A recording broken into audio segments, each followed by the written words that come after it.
Yo, yo, yo. What up, what up? How's it going, everyone? Hey, Tomboy. What's up, Red Panda?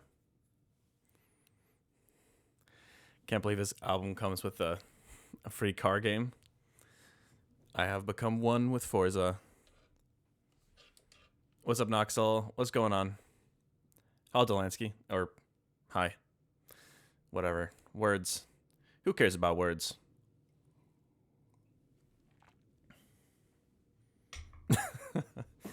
um, it's Thursday, February 12th.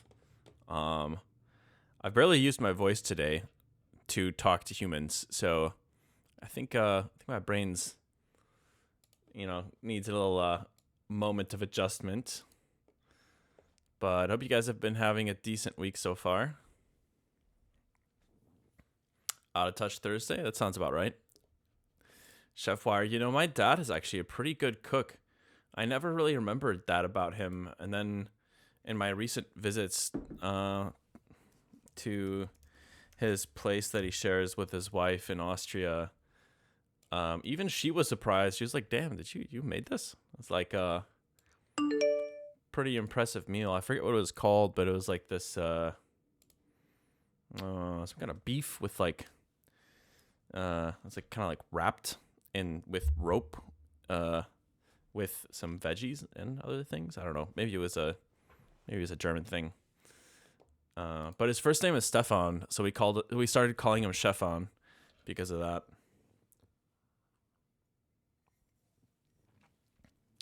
It was a very tasty meal. First week in summer semester. Word. Summer semester. Huh. Not to pry too much in your business any V-Day plans. No worries. We're just gonna go out for some drinks. Nothing special. Maybe I'll introduce my fiance to some of the old Haywyre Valentine's memes. I think she'd get a kick out of that. Yeah, man, what's going on, Red Panda? You got a question for me? What's up? What is up?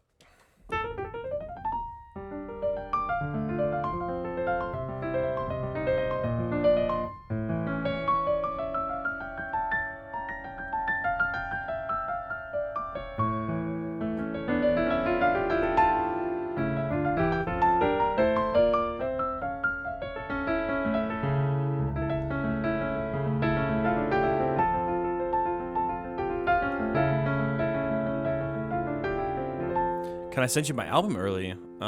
Yeah, absolutely. I would love to hear it. Feel free to send it to my email if you want. I think that's the best place to send me that kind of stuff. Martin at haywiremusic.com. That's a good place to send me those kind of emails. My manager probably won't respond to that kind of stuff. Just because he usually just responds to like formal requests or opportunities and that kind of stuff. If something's like personally addressed to me, he probably won't touch it. So it's better to just send it to my personal email.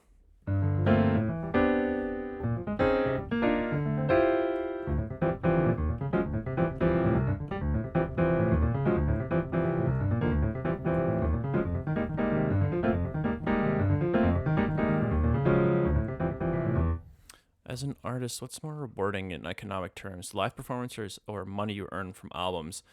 They're hard to compare because it's kind of apples and oranges. Um, I think one of the things as a musician that you learn um, from like a financial standpoint, as when you've been in the industry long enough, um, one thing you learn is every little bit helps. So small amounts can accumulate to a big difference over long periods of time. So, like, let's say some artists, for example, they excel at live touring, but they're less popular in terms of like streaming numbers, that kind of stuff. And so, streaming doesn't amount to much percentage for them. And so touring for somebody like that is obviously a bigger deal. But it's interesting because there can be like a feedback loop where it's similar to if you have like a good sync for a song, somebody hears your music in an ad that is playing during, a Super Bowl ad or something like that. And people are like, oh, that music was cool. And they start researching it, and it ends up on being used on social media because of it. And then it turns into a feedback loop like that. That kind of stuff can happen in all sorts of ways. Like maybe your music is resonating with people live, and then that draws more people to the streaming side. So it's weird, and those don't seem directly connected financially, but they are. Like everything is kind of this weird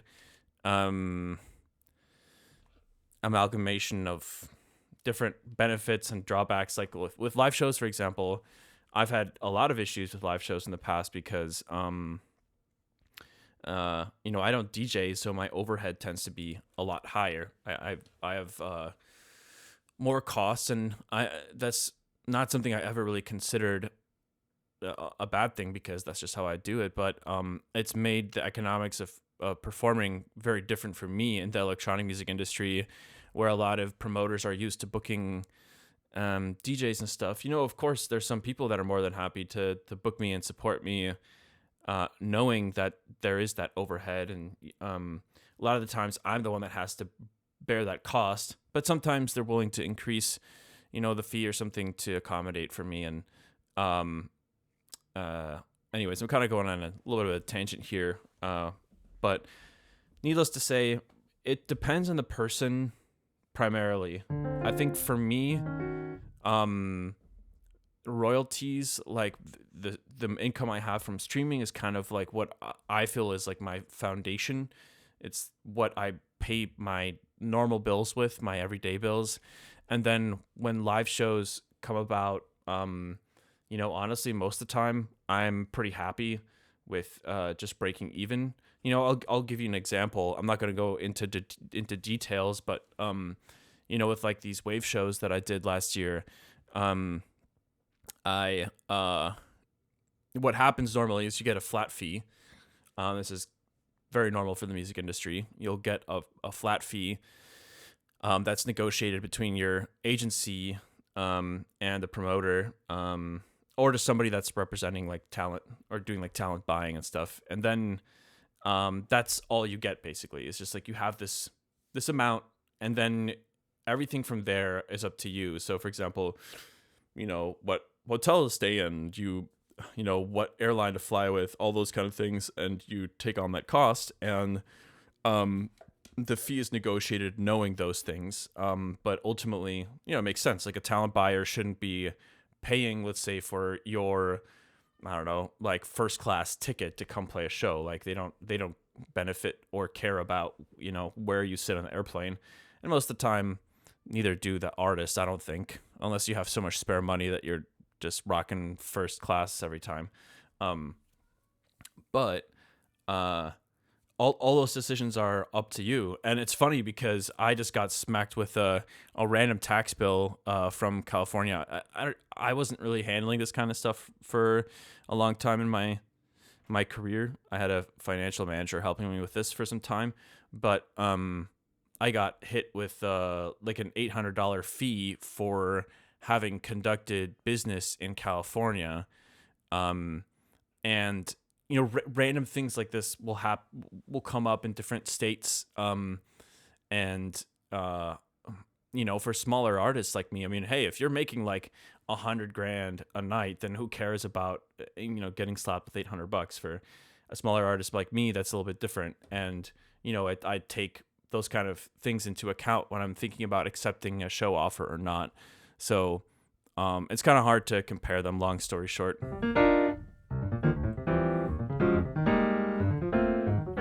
Seronius, how's your wrist doing? It is doing okay. It's doing quite okay. I noticed that it actually tends to do better when I haven't been sitting at my computer for a long time. So right now it's feeling quite good. Yeah. Spotify does not pay well at all, but also it's better having something like Spotify in place was going to be better than piracy running rampant, to play the devil's advocate. I'm not saying they pay well. And maybe for that reason they have so much leverage because of that, and for other reasons. I mean, they've just become this obnoxiously massive company. It's crazy when companies get so big that they can no longer do wrong. And there's no, like, basically no, it's very little that can actually affect a company once it's reached a certain size. I tried Bandcamp. Yeah, Bandcamp is great. I will say, like, uh, uh I don't know. There's the music that I really care deeply about. I love buying a Bandcamp, and then I don't mind having a streaming service, but I don't really think there's a single service out there that ticks all the boxes. I mean, Spotify has, a truly enormous amount of music for a decent price. They've got a pretty questionable CEO. Is Daniel Ek still the CEO? I gotta look this up. Spotify CEO. Okay, it's still Daniel Ek. I don't know. For some reason, I thought that was changing, but I might be wrong. But yeah, not too crazy about him. And his investments in the military companies and that kind of stuff. But what are the alternatives? I mean, there's like Tidal, there's Apple Music. I'm not crazy about any of them, honestly. So none of them feel particularly great to support and to listen to. It would be cool. I wonder, like, do you guys know of any platforms out there, like streaming platforms, that have something like Bandcamp integrated, where like you can also buy the downloads? Because that's something that also really bothers me, is that like high quality lossless downloads can be hard to find sometimes, because sometimes, if I want to buy like a wave copy of a track, it sometimes isn't on Bandcamp, and there's really no good marketplace for that anymore. Like, Amazon is terrible. I hate buying music on Amazon. I haven't done that in years. But can you stream music on Beatport? Not really, not that I know of. Maybe there is something newer that I haven't heard of where you can do that. But I mean, Beatport is a good place, obviously, for specifically anything electronic music related. But when it comes to like pop music, for example, the only platform I've found some lossless downloads on is HD Tracks. And they've got a pretty decent system, but man, their catalog is totally full of holes. Like, they're missing a ton of music that they should have, and they don't. Not many people do it anymore. Yeah, I mean, it kind of goes to show, I guess, where the industry is at and how music consumption has changed. It's not something that's inherently bad, right? I mean, these things evolve one way or another, and a lot of these things just are, inevitable because of the way technology develops and industries evolve to adapt to that, and they have to come up with their answers. I mean, the Napster thing is a good example, right? Where it was just gonna be pirating, unless pirating was gonna keep plummeting a lot of the income that artists needed. I mean, that was a crazy time, because I was pirating stuff too when I was younger. I think we all did. But yeah, anyways, when Spotify went public, those shares were worth hundreds of millions, and artists didn't see any fair share of that money. Yeah. So while investors want profitability, the bigger issue is the power labels had in early negotiations. Many artists, especially those in older contracts, are receiving only a small cut after the label takes its share. Yeah. I mean, it's tough because Spotify has so much leverage that there's no real ability to penalize or negotiate or anything with them as, let's say, like an independent artist. And it's weird. A similar thing goes for some of these distribution companies too, like DistroKid. I'm sure some of you guys have seen some of the flack they've taken over the years for how they've handled like random people being able to distribute music onto an artist's page, or to dispute an artist. Anyone can dispute anything on Spotify technically, which is pretty unsettling. And I've actually I experienced that years ago, when I got into like my first real kind of legal scuffle about some nonsense that ended up being settled, but it was kind of annoying to deal with. I hate Adobe. Spotify only became profitable more recently, and podcasts played a big role in that. I could see that. Unlike music, where revenue goes to labels, Spotify keeps a much bigger share of the ad money. Yeah. Okay. That's interesting. I didn't realize that, and it kind of makes sense. Adobe should rightfully be replaced by someone that knows artists and editors. So why are we hating on Adobe? How did they get swept up in this conversation?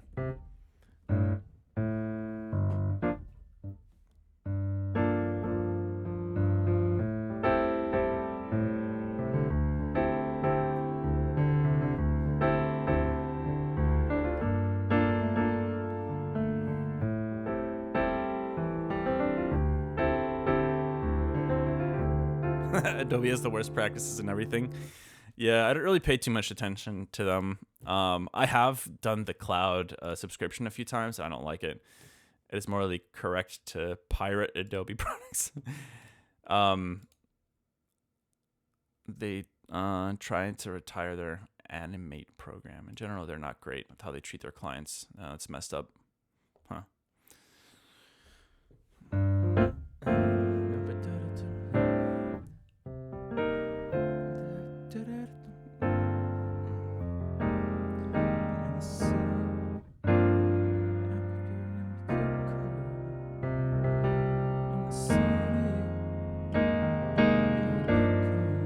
Okay, this is gonna sound a little left field, but I've gotten that Justin Bieber song stuck in my head. What is it? Yukon? Is that what it's called? I'm pretty sure it's called Yukon. No Adobe sub, no Haywyre rewind. Well, I mean, to be fair, I know that there's like CapCut is free up to a certain point, so that's not a bad alternative. But yeah, I was gonna say, is it called Yukon? I'm pretty sure it is. Yeah. That Yukon performance he did at the Grammys was really impressive, and it's been stuck in my head ever since. I feel like it's a good example of, I feel like I'm enjoying a lot of like really stripped down music. I do like obviously sound design and like heavily produced things, but I just really appreciate the rawness of that performance. But I think it was at the Grammys. Windows Movie Maker. Oh shit.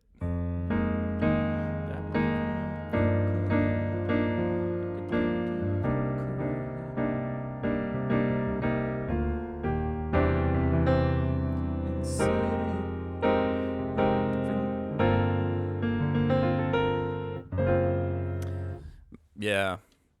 Lots of good performances from singers lately, I feel like, in like the public light. The Charlie Puth anthem was great. It's awesome. Anyways, all right. I've been chit-chatting now for a hot minute. Fire Alpaca. There seems to always be like, it's always good to keep an open eye on free and like open source software. People are always doing some amazing stuff in terms of just making great tools available for free. like what is it called? Just like stem roller. I remember that was one of uh that was something that Mr. Bill showed me years ago, like the stem splitting software. That's really great for reverse engineering insights and mixing insights. But anyways, maybe that's not the best example, but yeah, I've heard you talk about that software before, Art Nerd, the free Krita software, I think.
Sounded like Careless Whisper for a sec. Yeah, I could see that.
I could see somehow see you doing Reading Rainbow. What the hell? How does that go again?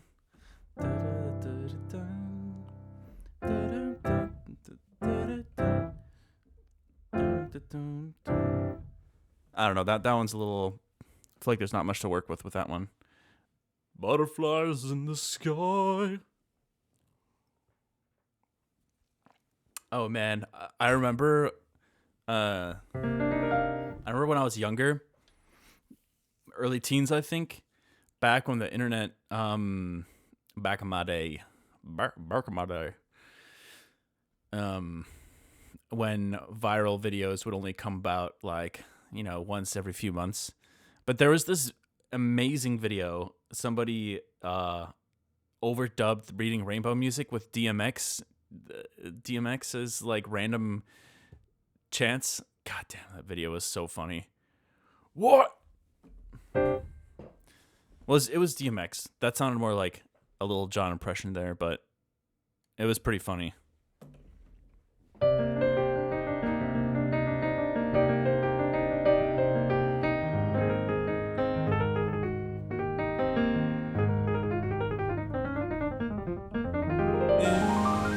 Subscriber. Yo, Maddie is cute. Thank you for the sub. Much appreciated. Barkamada. Got to give props to Mr. Rogers though. Yeah, for real. I saw a pretty incredible clip. It resurfaces every few years on social media, I feel like. But it was from a scene promoting kind of the discussion. It was like I think it was an indirect discussion, maybe more of a statement about promoting more of a unity and changing the narrative around I think how Black people can be viewed, especially during that time. It was basically a scene of him, just hanging out with, I think it was a Black postman, and they had their feet in a little pond. They were just chit-chatting, and I think the whole premise was to just normalize this interaction, and that we're all just humans. And I thought that was a really cool way to try to communicate that with kids, not to try to like have these really difficult concepts about the philosophies behind these things or historical significance or any of that. Just two people just hanging out, having a chat. Happy Black History Month, indeed.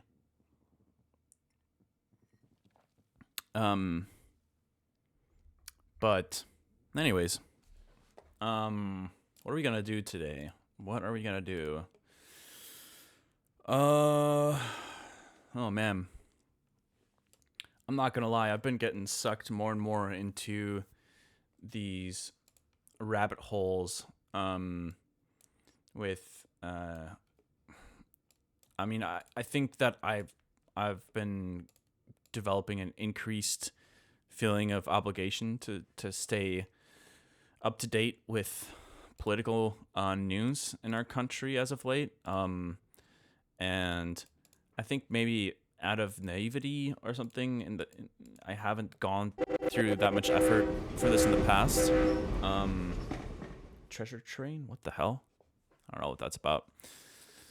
But man, I've been reading a lot of articles and watching a lot of videos, and I feel like it's taking up so much room in my head right now. And I'm sure that's the case for a lot of people.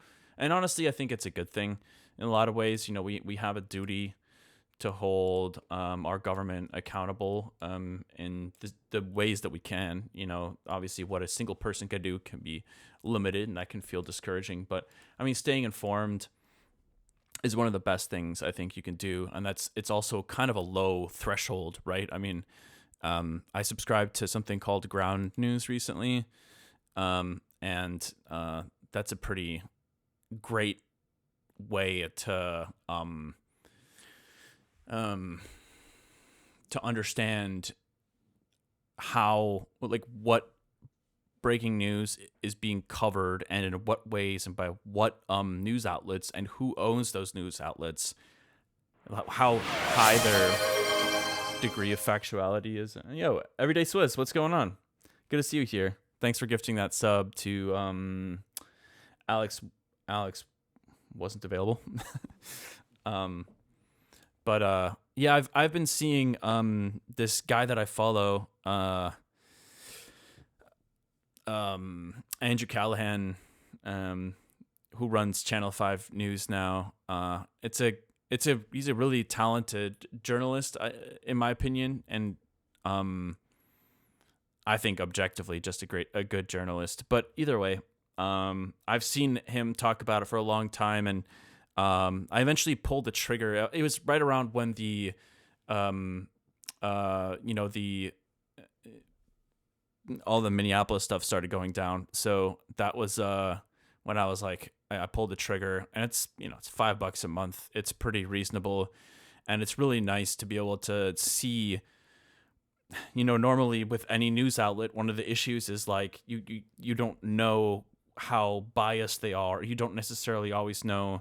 You're not always aware. Like, it's hard to keep track of who owns them and who has a vested interest in presenting stories a certain way, right? Like Fox News is owned by the Murdoch family, obviously. So like, as an example, and so a lot of them have these vested interests in Bezos owning what is a Washington Post. Like, a lot of these places have a vested interest in presenting certain stories and presenting them in a certain way. So I like being able to see these headlines and understand, how different media outlets are covering it. Sometimes they're split kind of 50-50, like left, right leaning, some centrist, and sometimes certain stories are being covered mostly by right wing and not at all by left wing or the other way. And Andrew is really gifted, yeah. Like, for example, you guys know Gus Fring, from Breaking Bad, probably the actor. Damn it, Esposito. What's his name? Something with a G. One sec. Esposito. Giancarlo. I don't know if I'm saying that right, but Giancarlo Esposito, famous actor. I actually really like. I like hearing him speak. He's got an interesting perspective on the hustle. As an actor, he speaks about, before he's had really kind of a breakout momentum as an actor. He talked about what it was like to go through the grind of, doing random ass jobs, like I think he talked about being like a janitor and like a bus driver. And then he would feel the itch come on. It would be so strong. It would be like, man, I'll just do whatever it takes to get a role somewhere. I just got to do it. And it was kind of like that cycle. And anyways, he seems like a really humble and interesting guy. But, just as an example, there was I'll get into music production after this. I'm just going to get this off my chest though. But, there is this clip of him, I think out of frustration, and, many people were frustrated seeing like the kind of, stuff that was going down in Minneapolis, and, to put it lightly, I want to,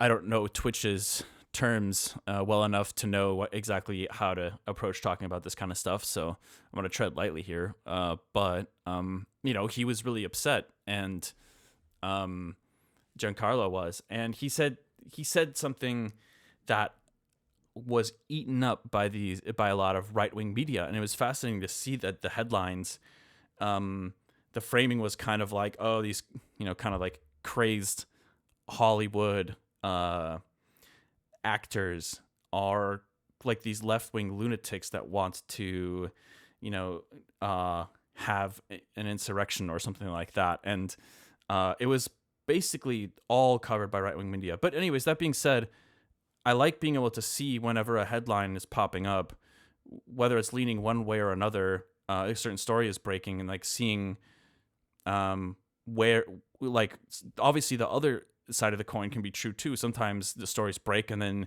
it's like almost all left-wing media that's covering something too, right? So I don't know.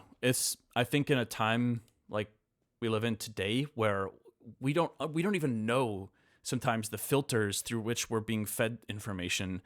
And like with social media, I think it's even more dangerous, right? We think about like how much control, obviously Musk owns Twitter, for example. And I mean, it seems to me that the way he approaches running that website, some of it is actually objectively, I would say, pretty good.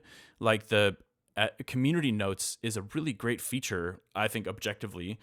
Um, but then also the way it tends to summarize news, I've found to be very interesting. I've just noticed that it tends to phrase things and sometimes omit things in a way that, certain news outlets that are leaning in a certain political direction might do, to try to like persuade viewers to already be what's the word, like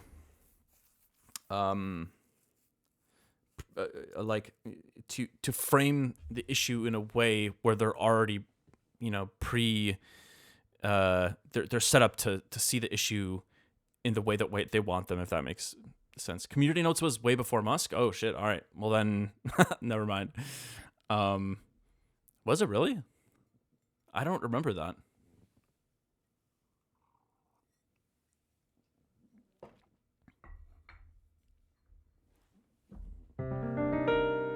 But anyways, at least in development. Gotcha.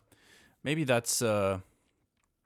Because I feel like I've been pretty active on Twitter. At one point, I was pretty convinced I wouldn't be able to stay on Twitter when, but I've still been active for a long time on there, and so I felt like maybe I misinterpreted that, but I thought that it seemed to come about after Musk had kind of taken over, but that makes sense that it was already in development. I do like that feature a lot. Won't say what topic, but there's one major event that opened me to how things are framed. Yeah, I don't know. I think one of the things that I think is most important too is just having open discussions about these things, right? I think I don't know. It's not like you don't have to be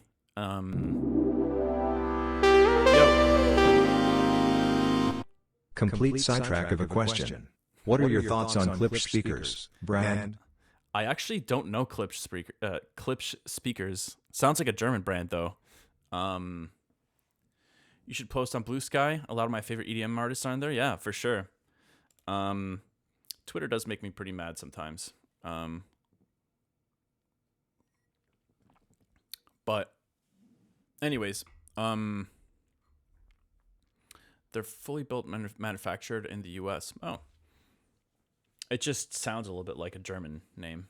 But I've never heard of Klipsch. I'd be happy to check it out. I haven't been in the market for some new speakers in a long time.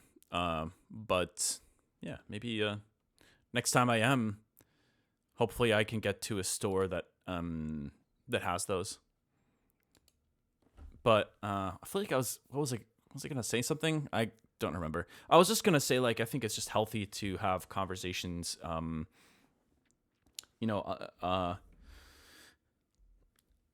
especially with people that maybe you wouldn't normally talk to.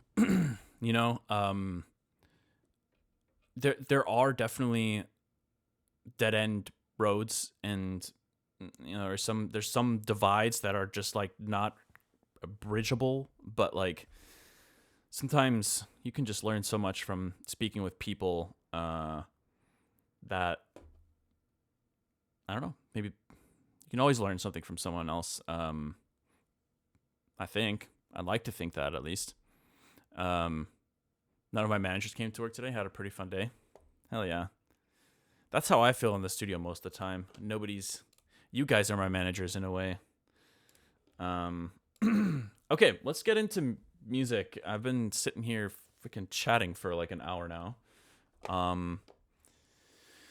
I got the album playlist going here. I was enjoying working on what was I working on? Not Forgery, right? What was it? Fade Away? Yeah, Fade Away. I think I rendered the most recent version. Let's see, Fade Away.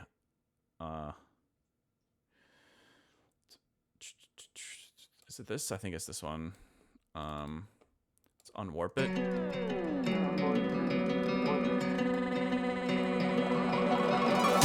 I was hearing voices, wasn't sure if they're mine. I was seeing choices, wasn't sure if they're right. Always on my shoulder, whispering to my mind. Something looming over, a feeling of a scribe. Letting a sinking ship, taking me down with it, drowning me out, figure this out, time to get over this. Taking a hold of me, tearing it out of me, never again know who I am. Things that I can't change, so even if I fade away, it won't bother me, cause I have come to terms with things I can change. Things that I can't change, so even if I fade away, it won't bother me, cause I have come to terms, I have come to terms, I have come to terms.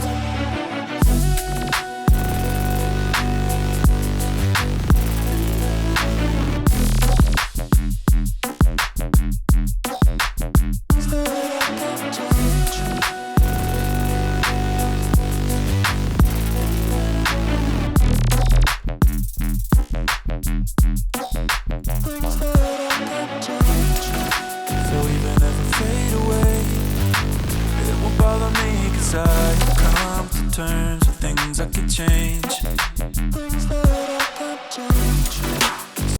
It's pretty cool. I don't mind it. I think there was like a different version I had that was a bit poppier. And it was cool. I think I was just having a harder time like loving it. I think this arrangement I like this, like some of the sound design in general. Just kind of appeals to me a little bit more. I think I'm happy with that direction. Let's see. How's Head First doing? Do we have a newer version of that?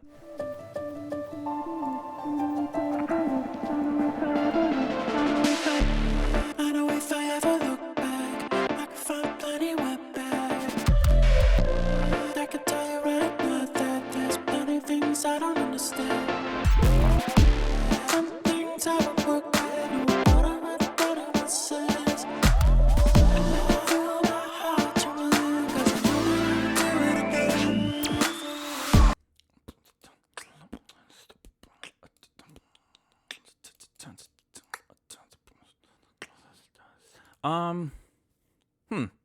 I'm kind of like thinking about this this track. I like the idea of maybe like instead of going straight into a build here, maybe we have like this almost like a mini drop.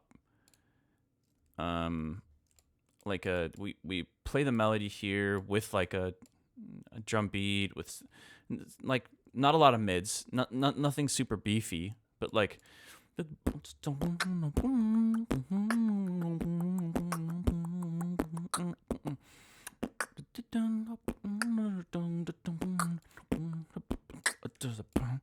and then we go into the build from there.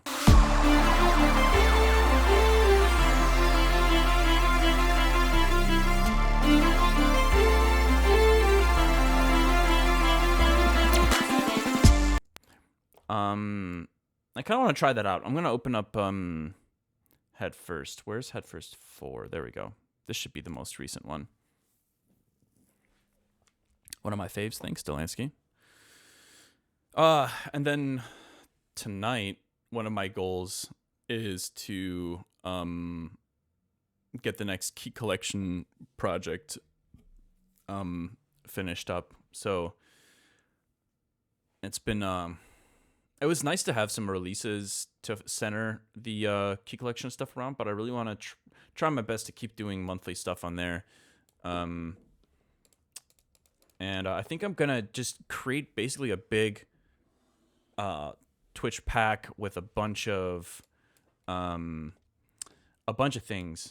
A template, like what I'm currently using for my template project with a bunch of sound design I made over the last 6 months, of streaming, groups, serum presets, and who knows what else. I'm just gonna do a deep dive into a bunch of stuff that I made, and just throw a bunch of it into one pack, and then just occasionally do stuff like that, like every few months, get like a Twitch pack going.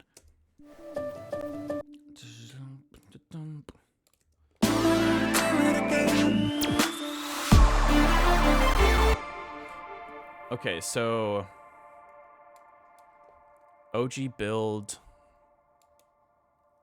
Let's see. I'm gonna just copy this first half of the build, or cut it rather. We're gonna cut it over here, and we're gonna call this build. And then we're gonna go in here and I actually don't know if there's any elements we want from the build.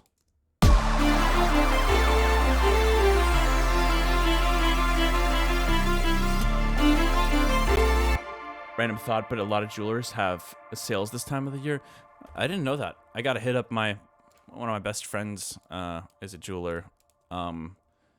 So yeah, the I don't know if I told you guys this, but like, his name's Charlie, and we hang out here and there, but it's not that often. So my fiance got very suspicious once she started hearing me suddenly meeting up with Charlie more often. She's like, "Oh, you're just going to hang out with Charlie for the third time this week? That's interesting."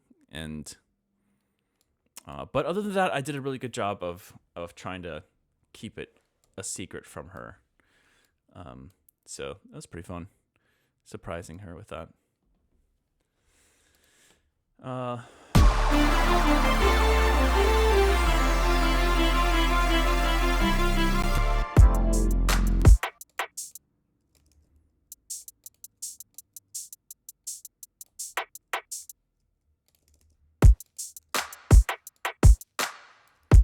Let's try to take this and use it to start fleshing this out.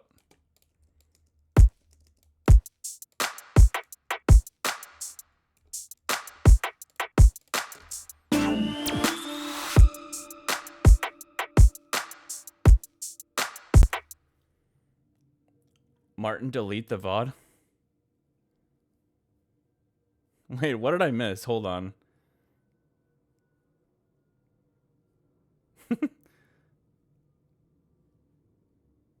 Huh, Charlie. Martin's swinging both ways.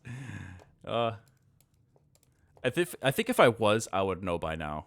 I've been in many situations where it would have been made clear to me if I was that kind of person.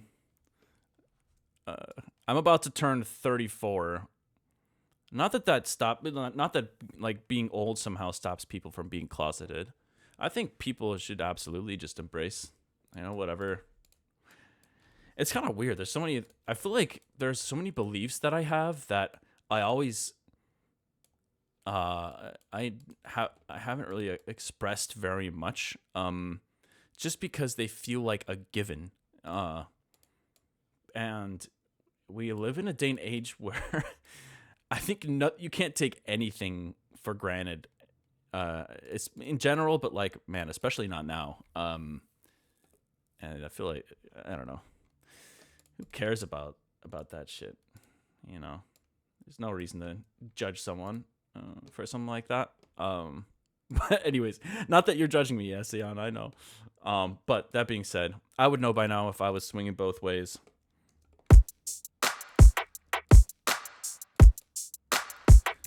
Okay, so I was picturing like a more chill. Let me see. Yeah, let me take this synth. I'm gonna use this as a way to start sketching this out.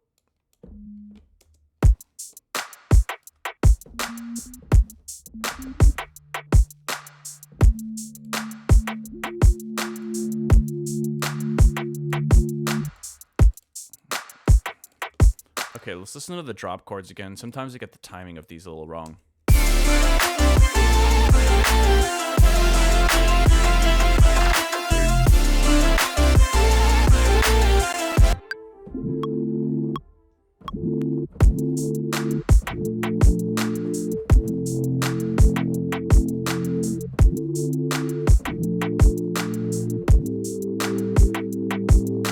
What the hell? Oh, this isn't even... That's not even from my calendar.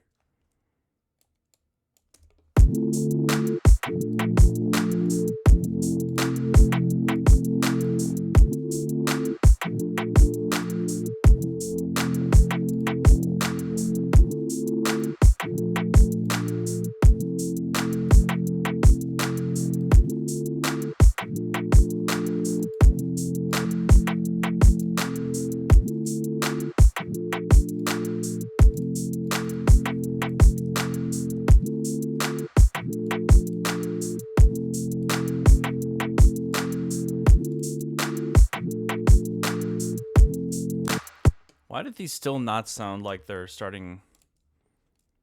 There's some kind of glissando. There we go. So,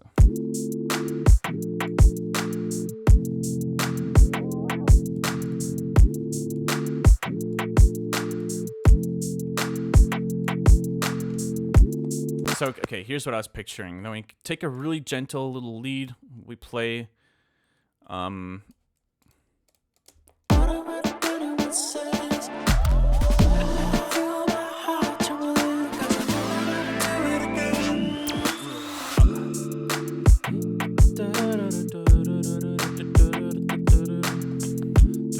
What is this sound here? That is nothing. Wait, that's reminding me of some meme. Goddamn, what is that from? What is this? This does nothing. Shit, it's like some studio session clip or something. I can't remember. That shit was funny. I gotta get my meme game up to par. I feel like I'm not good with my memes. Let's take something really. Let's just take a sine wave here. Or actually, what if we went analog?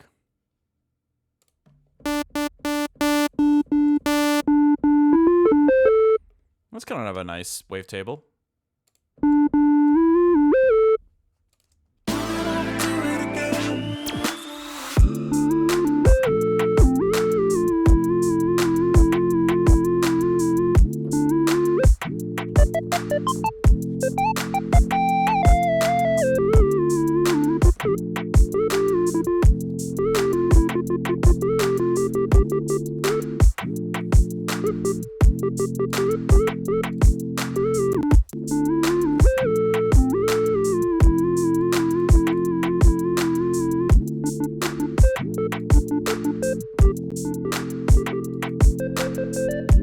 I don't know if this might be too chill for the intro, but I know if I ever look back, I can find plenty with back. it wouldn't last very long. I can tell you right now that there's plenty things I don't understand. Some things I would forget, no matter what it says.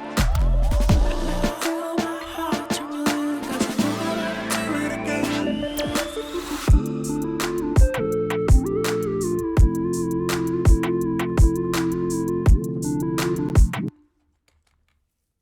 I think I need to add some of the elements from the intro to make something like this work. And it would only be for like these few measures here. So I think I can probably pull it off. What happened with these chords here? Why did it sound all messed up?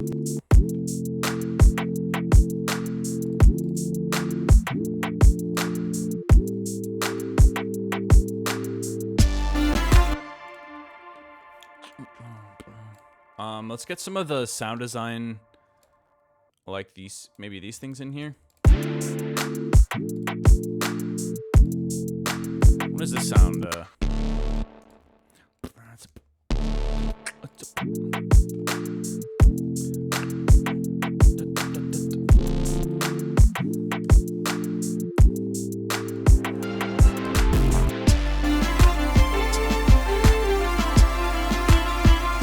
Maybe we can use this.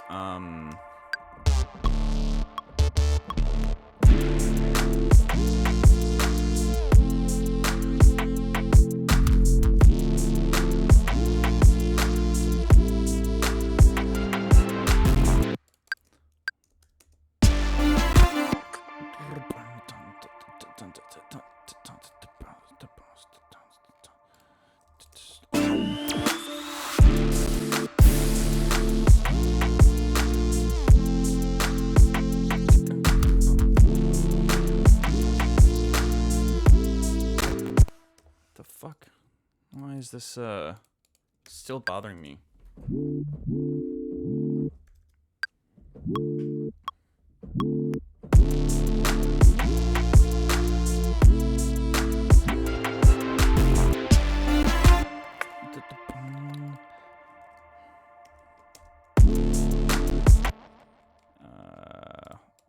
Let's change the MIDI here as well.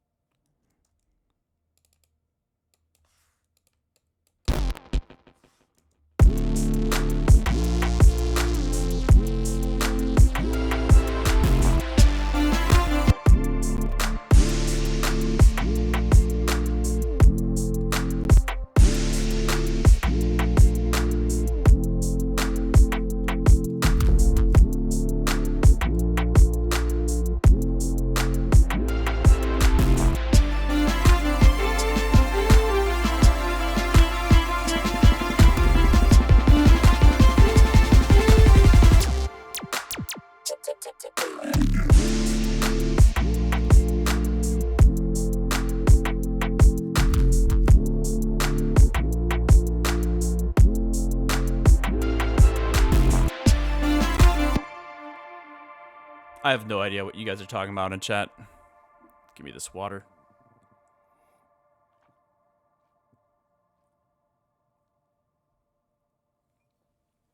I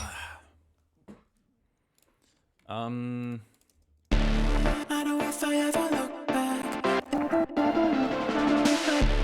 I know if I ever look back. I honestly think that we just start the track like that. I don't think we need all this weird, like,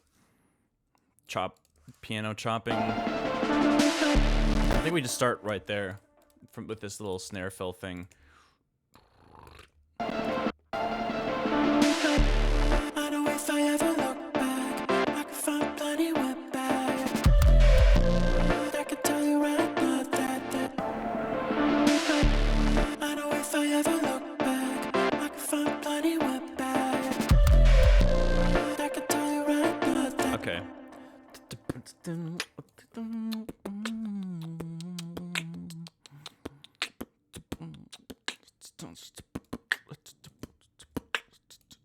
Okay.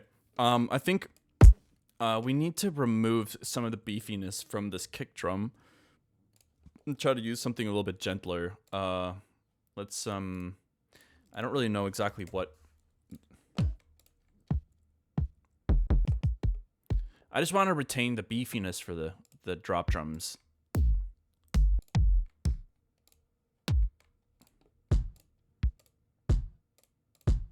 This one sounds kind of loose.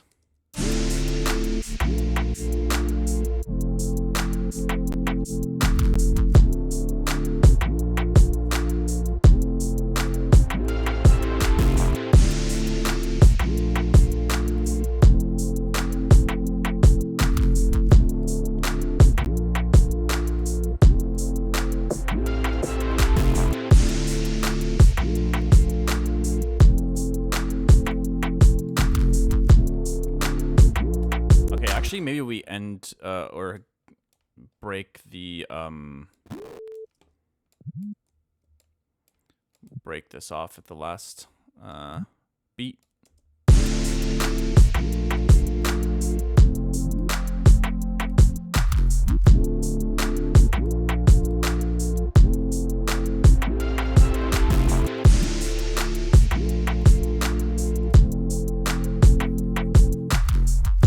Okay. Let's record this lead thing.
Maybe we try to throw the strings in there as well. Let's grab them and copy paste.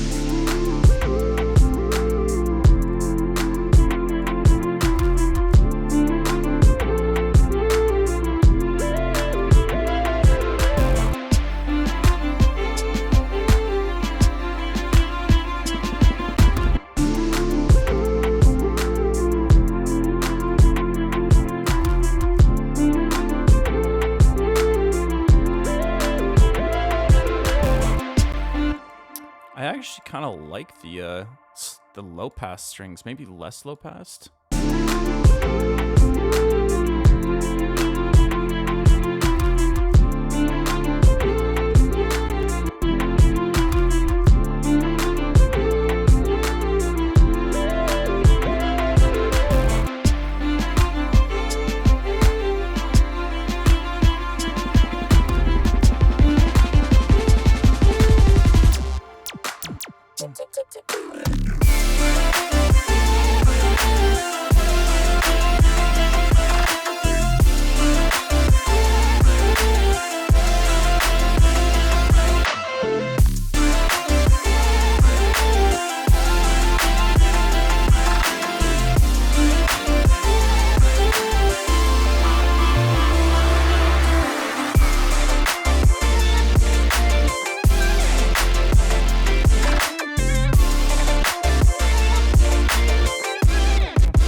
There's still something weird about this guitar.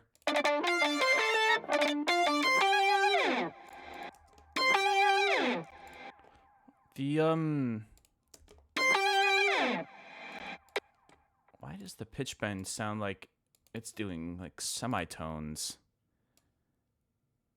Huh. It's kind of that's kind of unnatural for it to like stay there like that. I think it needs to be a little bit more like stay in motion. It just sounds weird to me. Doesn't sound like how pitch bending normally sounds. So maybe more like this.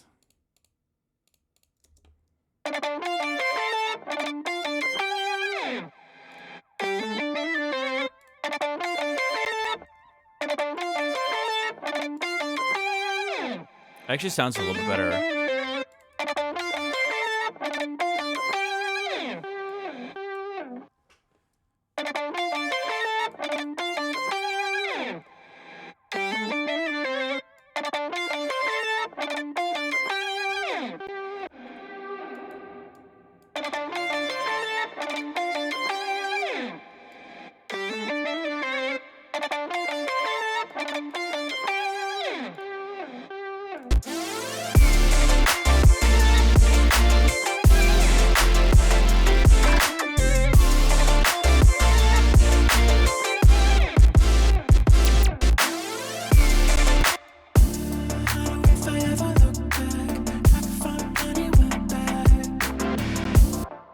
I don't think that sine wave thing is supposed to be there.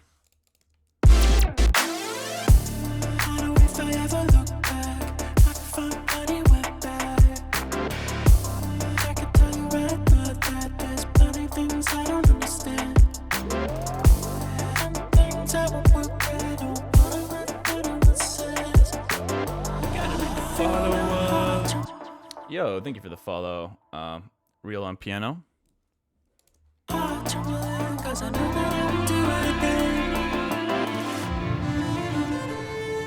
This section still sounds terrible for some reason.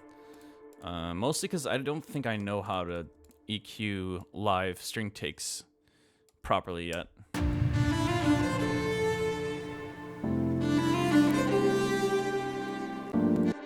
What's up with that click there? Oh.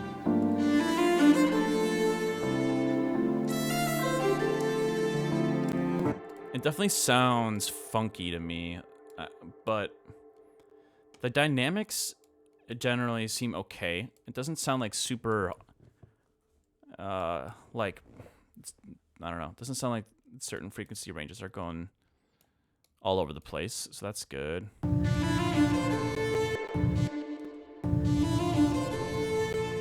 This low end is not good. We don't want that.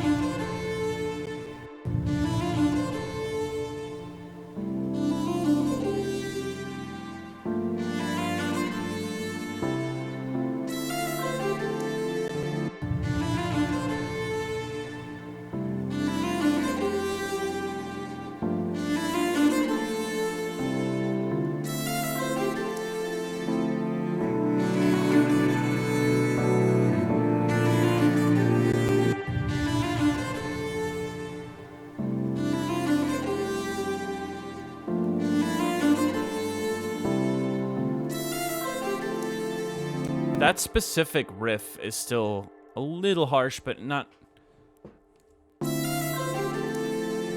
terrible. But I wonder if I need to like do something specific to that. Maybe.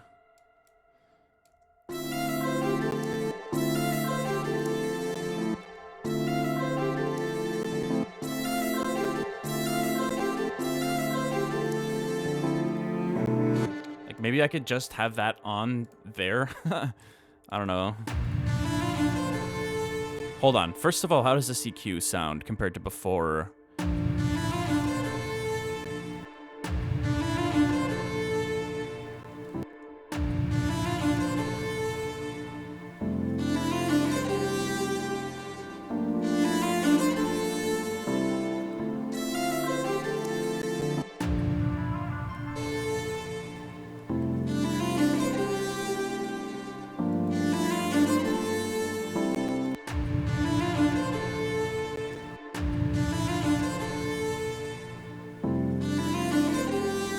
I do like that a bit better. It doesn't feel like I'm too far off from something that will match this section. It still feels maybe a little bit loud in this area.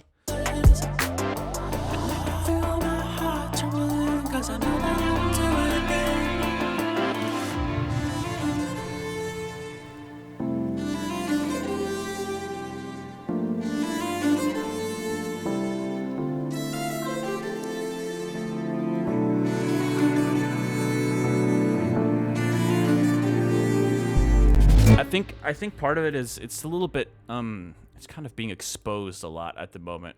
If I can at least have a few other elements kind of removing the focus from that sound, I think it could help. And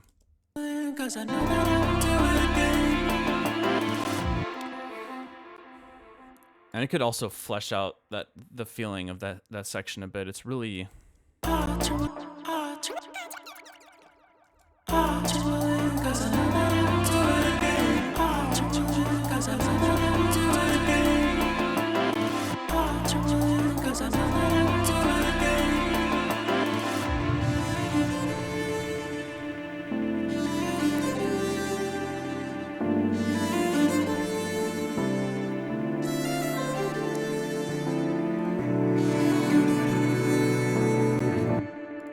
that could be kind of nice. I mean, that could fade out.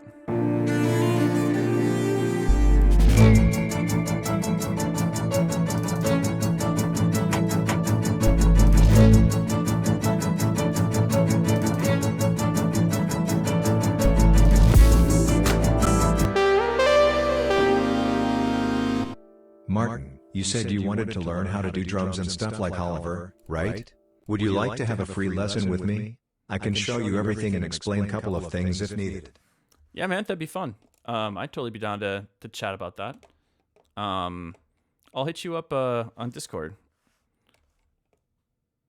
I think it's interesting because one thing that I find really fascinating about production is like, especially like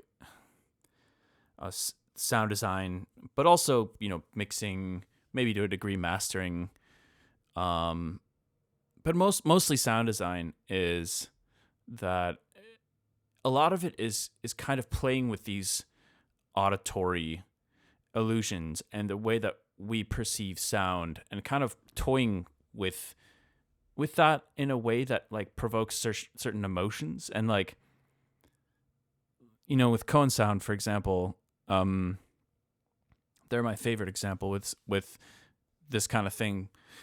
But I remember I used to, when I first started getting into them back in 2012, and I would hear tracks like from Funk Blaster, but it goes for any of their material really, but especially the stuff that had like, you know, back in that time, like 2011 to 2014, like that era where they were doing like kind of heavier stuff. It always felt like their sound design was on a totally different planet, you know? And then years later, I remember somebody had, which I didn't really think was a cool thing to do. Somebody had like ripped a bunch of snares from Cone Sound tracks and basically posted them as a pack. And I didn't like that people were doing that. Similar to with like Space Laces, you know, people were like ripping his sounds all the time. But anyways, I was like, okay, well, I'm not gonna ever do anything with this, but I still want to hear them. I still want to listen to what they sound like. So I did, and I was like, I couldn't believe that. Like, wait, this is Cone Sound snares? I was like, man, I actually don't think I would ever have chosen to use snares like this in my own music. I actually genuinely didn't think they sounded good, but that's part of what makes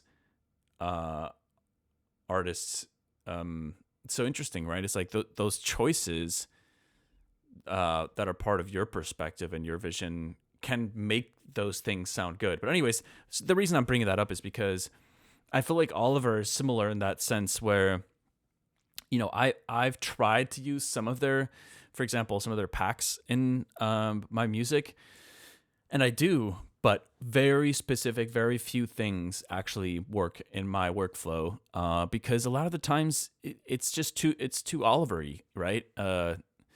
And you know, I think most artists really need to be able to just make their own sound design. But that being said, you can learn a lot from reverse engineering. And, you know, it was very enlightening to see these kind of stripped down individual sounds from Cone Sound tracks, because I was like, wow, I just was not expecting them to sound like that.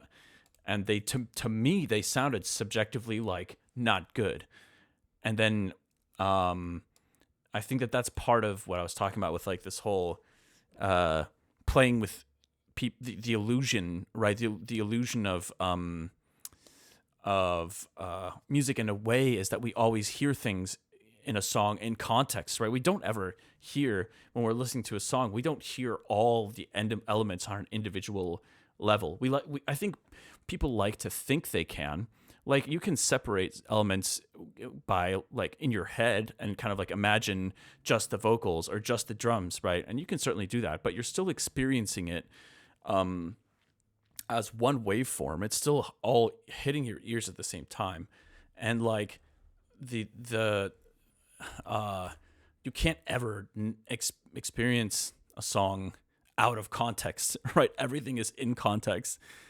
And I think that's one of the things that's kind of fun to play around with as a producer, especially with like electronic music. I always thought that was really cool when artists were able to kind of toy with that a little bit. And yeah, these sounds that normally I feel like just wouldn't sound good, you can make sound good if it suits your style as an artist. I think it's cool when people do that. Anyways, I don't know why I went on that tangent.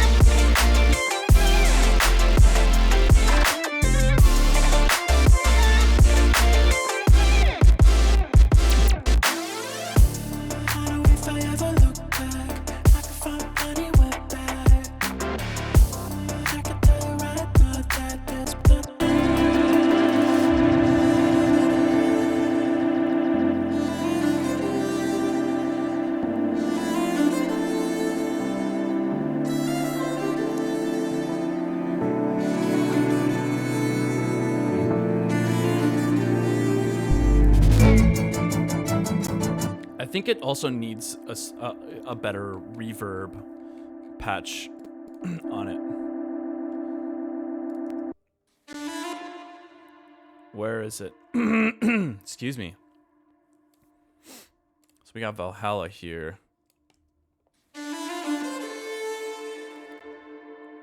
Maybe we put it... I know it's pretty late in the chain. There's no compression or anything after it.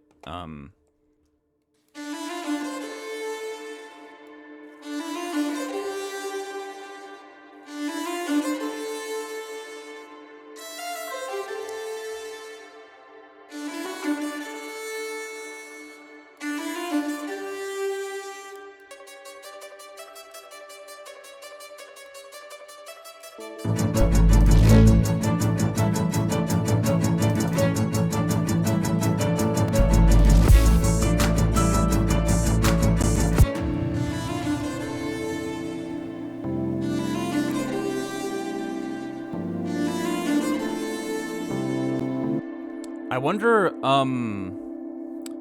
if we could somehow... Alright, that is really annoying me. Follower. Yo, what's up? Thanks for the follow, Jack 3D. I'm just going to turn this down a bit more. It's really distracting. A little too much. But what if we tried to pitch monster this take here? I'm just going to save first, because I've been learning my lesson with not saving. Let's duplicate this and let's just let's bounce it without the Valhalla and the delay, and maybe without any of that other stuff here. Okay, yeah, bounce this, and then let's try to pitch monster this. I don't know what this will sound like, but it could be cool.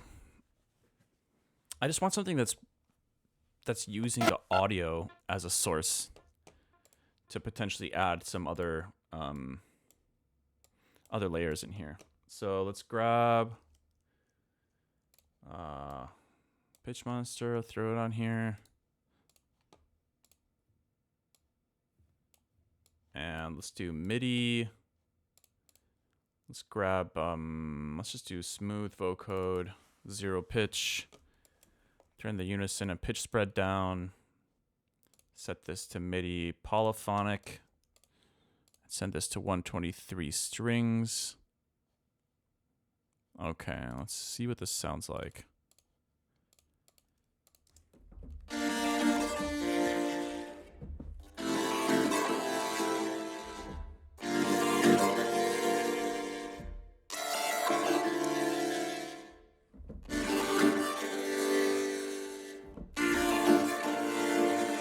It's kind of cool. It's like a vocoded string, essentially. Let's see what this sounds like in combination with the string layer.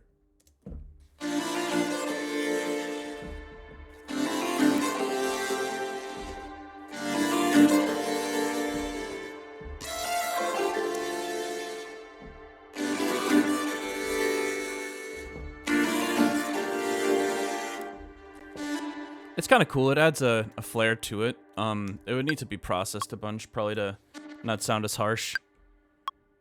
I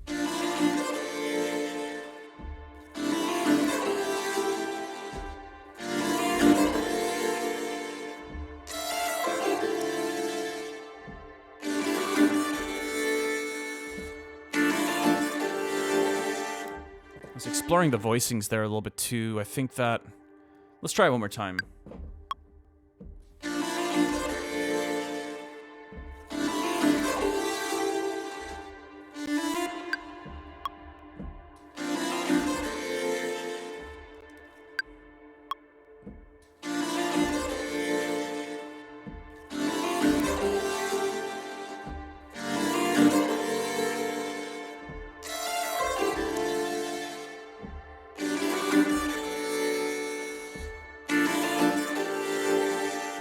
That's a little bit better, I think.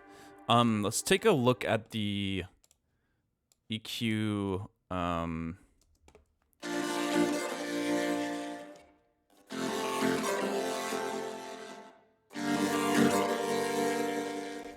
Maybe we could try to use compactor to kind of blend these a little bit more. Let's see, sidechain. We'll use 122 as the source. And let's take a look.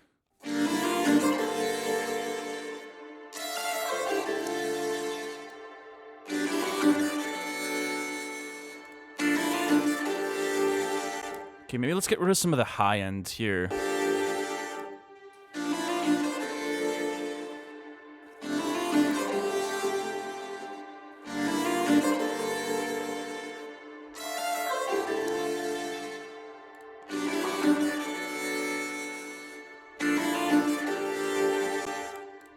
I think it adds a nice little kind of harmonic bed.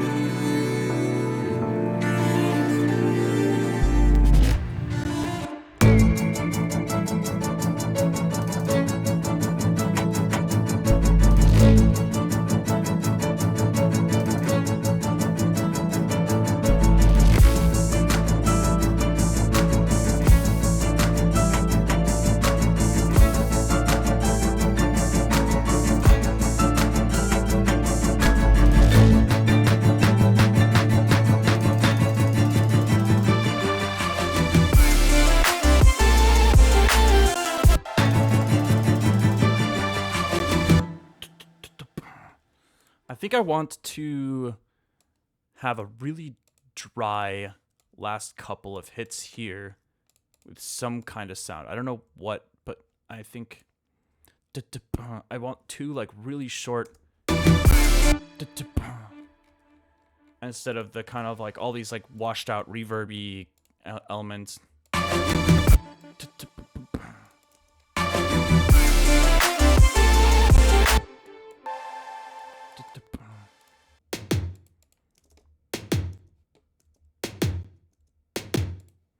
Why does this have so much reverb?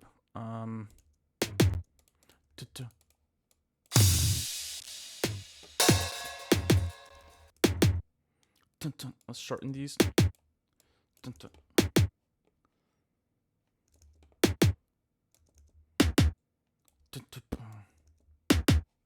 Not the greatest tom, but not really that important at the moment. Okay, let's mute this for that brief little moment here.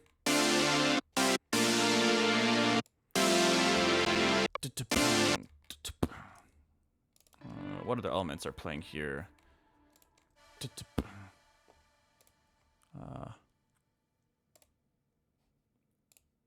Yeah, this has a mix on here for reverb. Let's get rid of that there.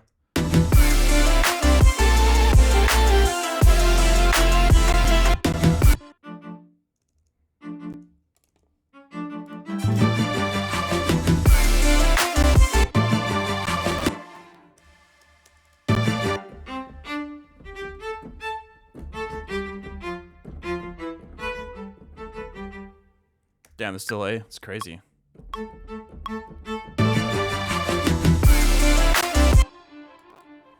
right.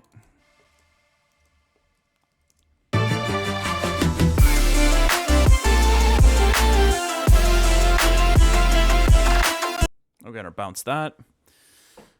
I think that once I'm at a point where tracks are feeling pretty complete, it's gonna be really fun to do some like little embellishments and like really fine-tuned mixing choices and little weird sound design embellishments. I think that it'll be nice to get the album to that point.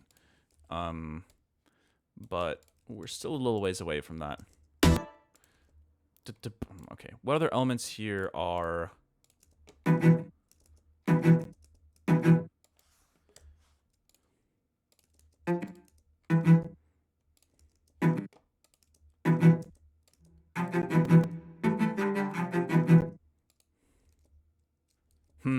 I don't know about this.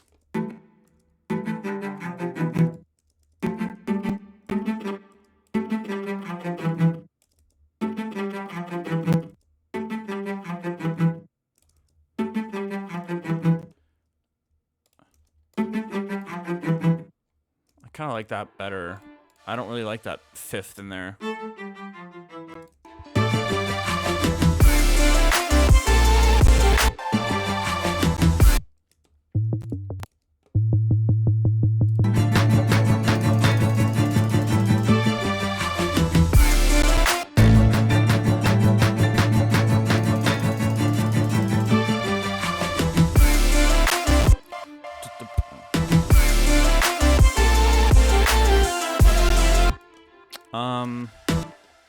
These are still not like exactly on time, but it's a little bit closer to what I was hoping for. Let's go back to this beginning of the bridge.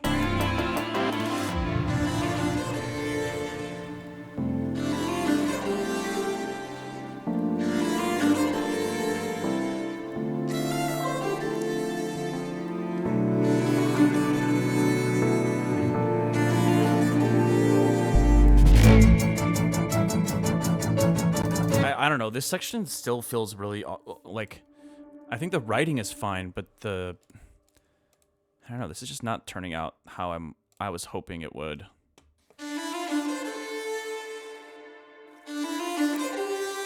Maybe I just need some other elements to accompany that. The chords. Where are those? I think maybe if I add like some kind of keyscapes, like felt piano texture in there or something like that. Maybe that could help.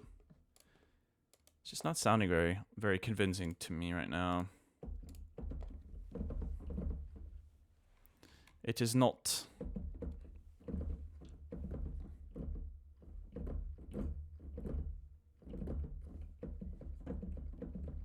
The hell's going on here? Oh.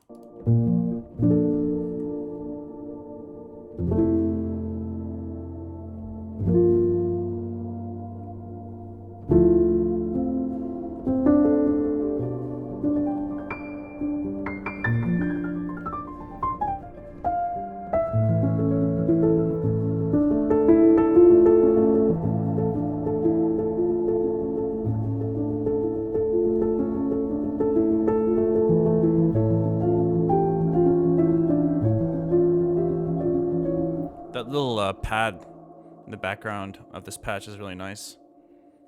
I guess it's just reverb. It's like adding like a higher octave version of the piano for reverb in there, which is kind of cool. You can hear it. It's an octave higher.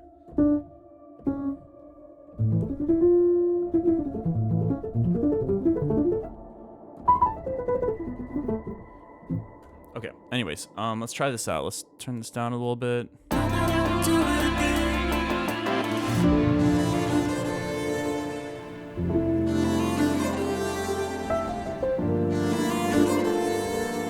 Ugh, just sounds terrible, man. Blah. Why does it sound so bad? How do I EQ this to like get it to sound better? Let me turn everything off in here. I'm gonna group everything. Pro Q3 from here to here. And whatever, I'll just throw this guy in there too. Let me just compare what it sounds like with and without processing for a second.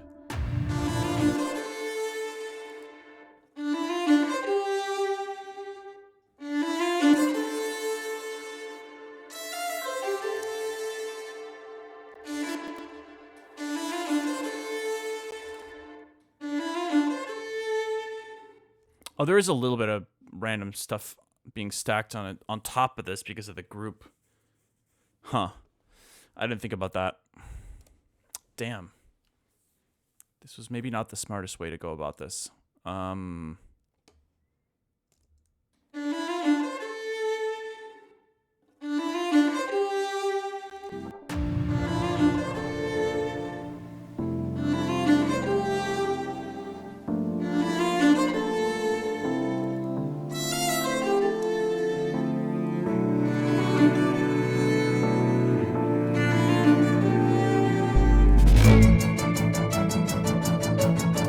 The thing is, like, once there's multiple takes to play with and to pan left and right, and I feel like it sounds much more convincing. But when it's just like one layer exposed like that, it does not sound very good.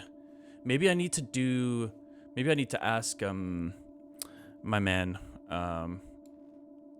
Ernest to come back here, Ernie, and re-record this a few times.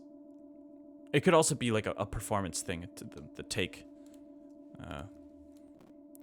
But yeah, I'm not really feeling this at the moment.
Kind of like the idea of maybe having a fake out this time around.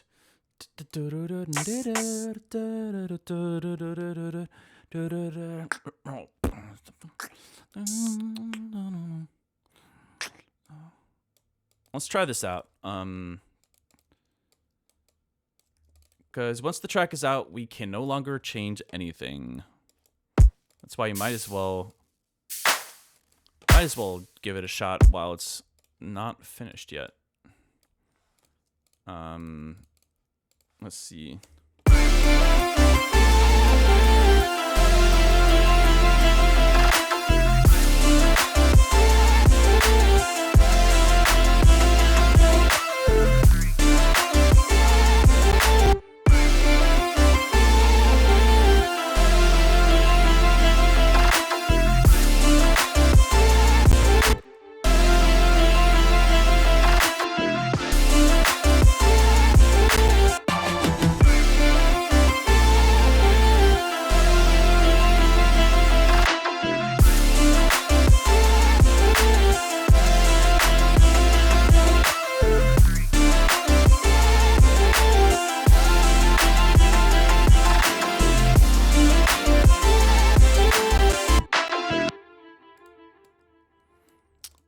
Yeah, I think it could work, possibly. I'm gonna get rid of the fake out here. Let's see.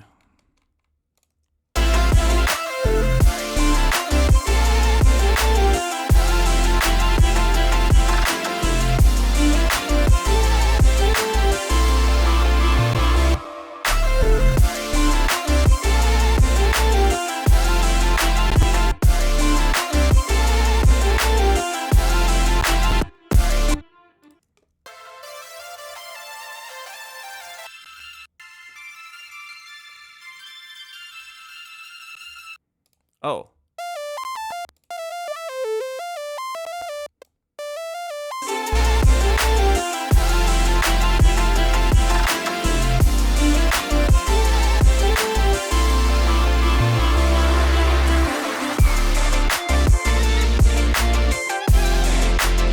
All right, whatever.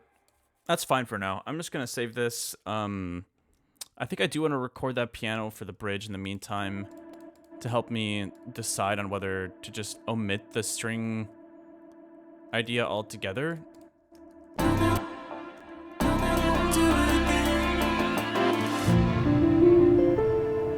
Actually, let's do that an octave higher, the melody.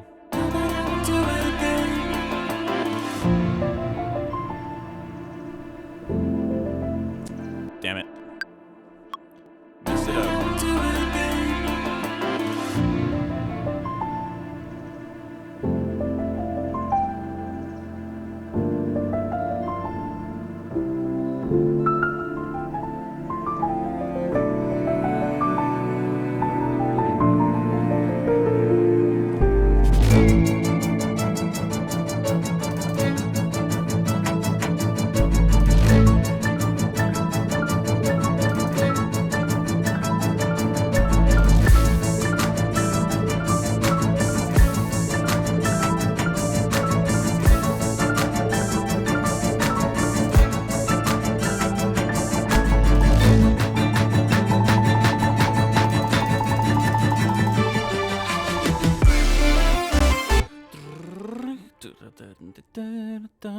maybe no low end, just on that downbeat. And then it'll pop back in after the fake out is done. Let's try that.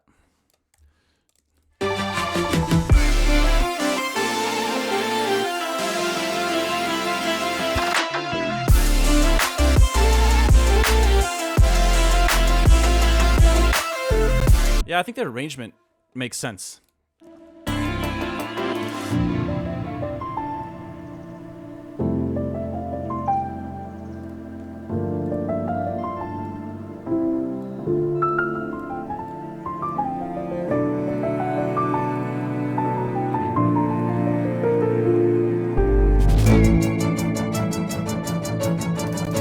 I do like this riff here, too.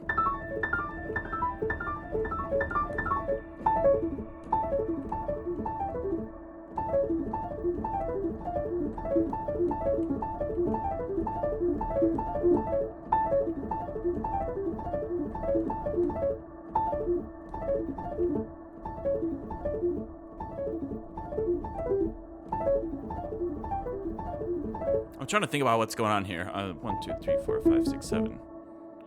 It's kind of like little 7 tuplets. What are those called? What's after a 6 tuplet?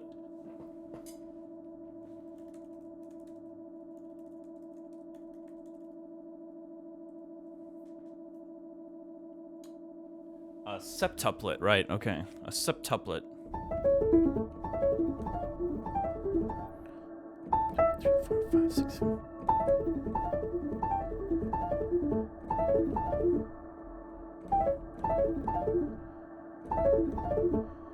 They're like differently subdivided. They're subdivided differently. One is like it's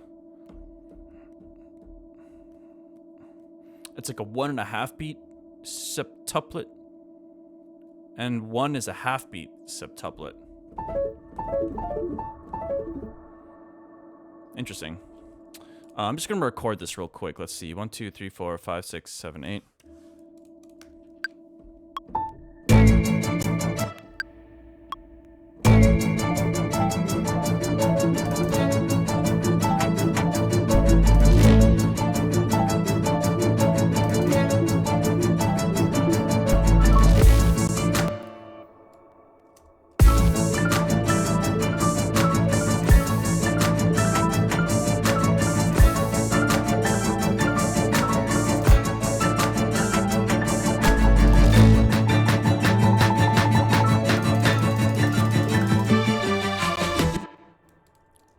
Maybe the piano could do the same thing here.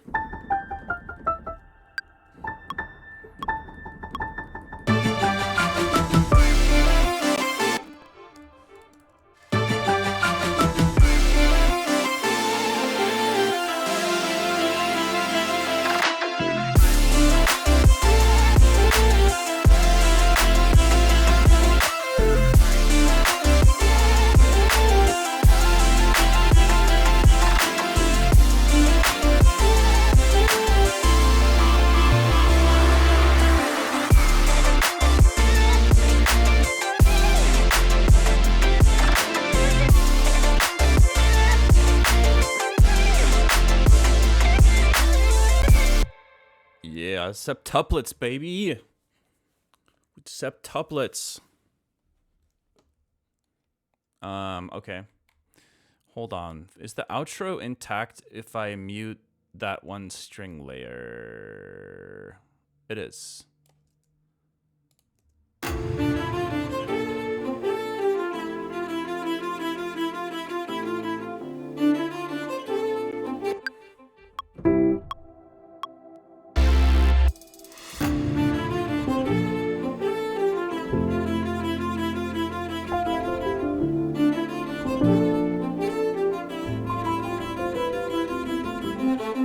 Nah, I don't know about that. Let me try that again.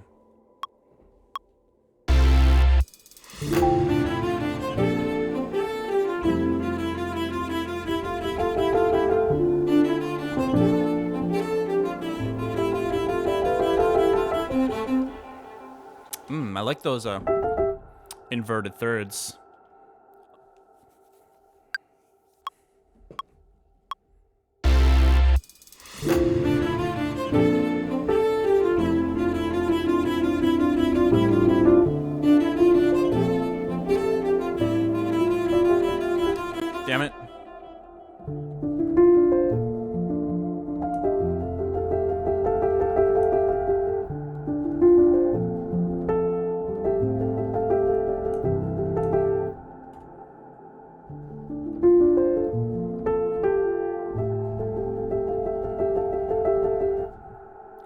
I gotta stretch my hands more often. It is time to get the practice routine going again, that's for sure. I think part of me has not been as diligent about reintroducing practicing because I'm a little bit nervous about it messing with my wrist. But I think I'm at a point where I just gotta put in some elbow grease. Why do they call it elbow grease anyways? Can we go on a brief tangent here? Let's find out where this comes from. Where does the phrase elbow grease come from? Elbow grease originated in the 17th century as a metaphor. Oh, okay. For intense manual labor. The sweat and physical exertion produced by bending the elbow. That's it. Huh. I kind of get it actually, because it's like, you gotta grease gears and mechanisms. Got to pull out the WD-40, so to like have things work properly. But for me, well, either way, that's the origin. Now we know.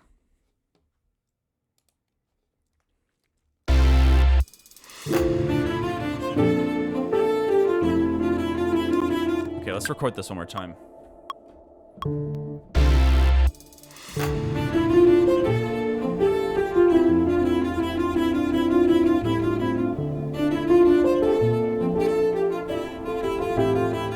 Dude, why can't I not get this right?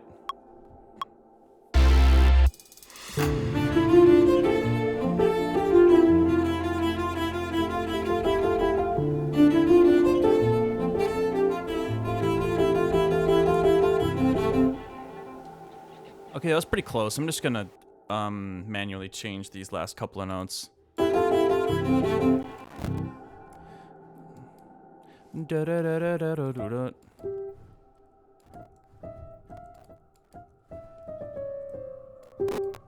Because I'm lazy.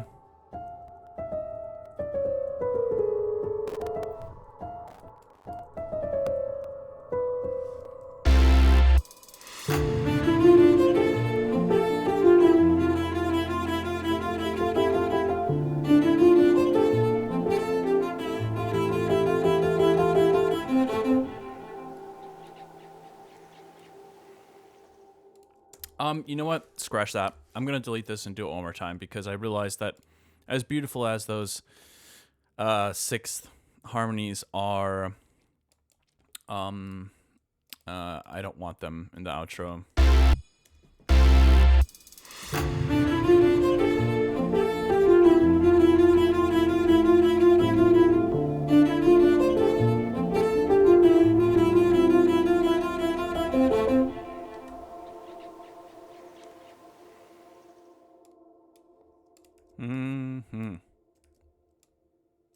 Nice. Cool. Let's render this and move on to something else, shall we? Let's see. Sketch journal. Look at all these green folders. It makes me happy to see some color coding going on. I will say the new iOS is a very mixed bag. I think there's some cool stuff going on, but like, man, my phone has been glitching out constantly. I don't know if any of you guys have been having issues, those of you that own iOS iPhones, but like, damn, dude, sometimes I'm trying to just like open one app. Like I'll try to open up my camera app and my phone will just straight up freeze for like a minute. I can't do anything.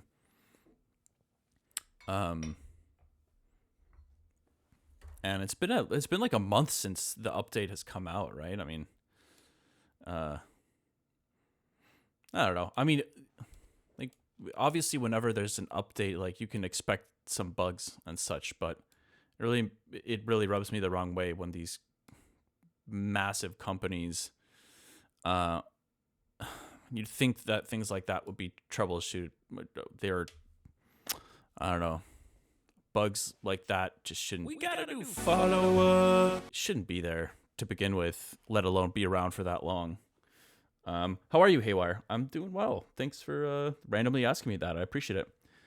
I wonder what is this narrative project. Oh man, well that's actually the name for an album idea I had back in 2017, and I started putting projects in there. It was like around the same time that I came up with Panorama.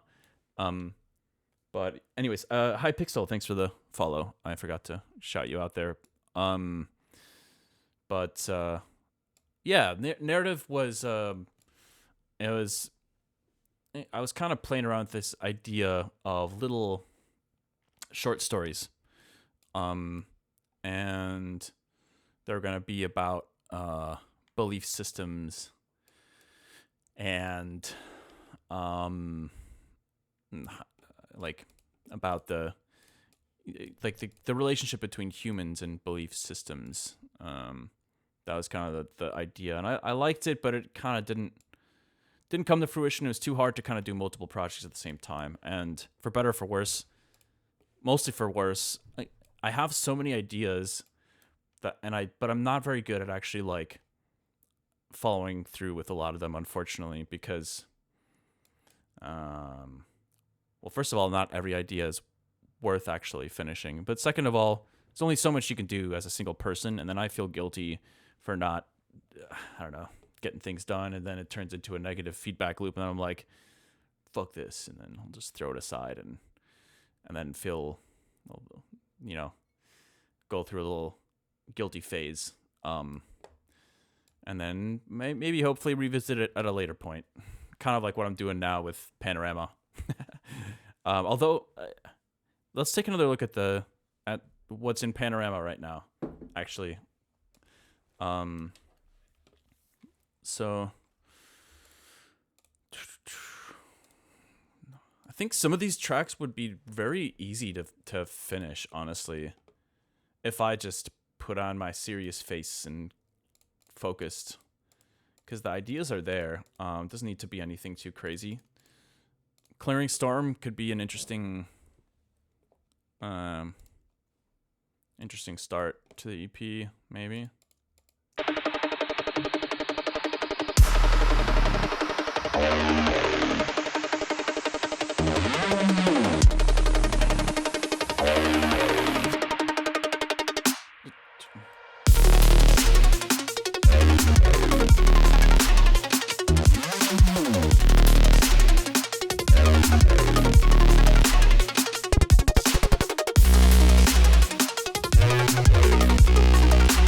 I just think like some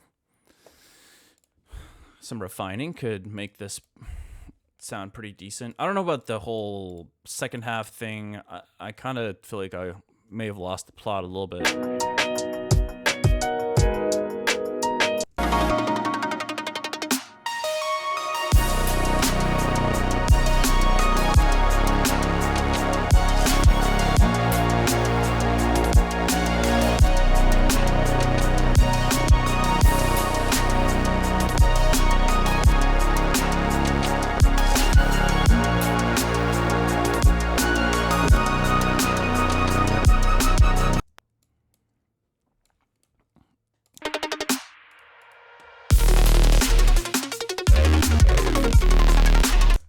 Maybe I could bring it back to that first drop after this melodic little, departure tangent thing. We'll see. Layman's Love, I think I might need to start from scratch. We'll see if I can find an old project file that actually works. Too scared of dying, not much room for living. Layman's. Maybe that could be like a second version of Layman's Love. That tempo is so different.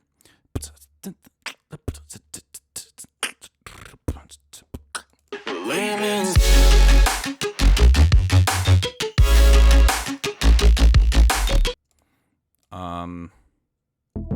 Or is it? That's pretty similar, actually.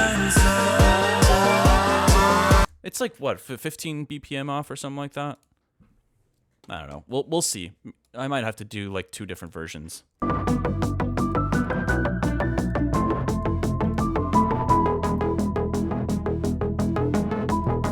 I was kind of surprised to see like I think Resolve is going to be a cool EP too, with like these more chilled out ideas.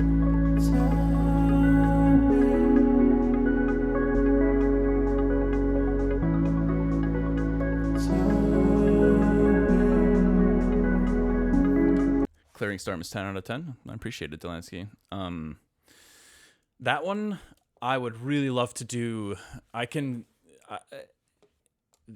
that a big premise for that was like I was really envisioning a video of me doing the that ARP, because that's such a fun technique, man. I don't think I've really seen videos of other keyboard players doing that. It looks kind of odd, because it looks like, you know, normally you have two different patches, not the same patch on two keyboards. But like,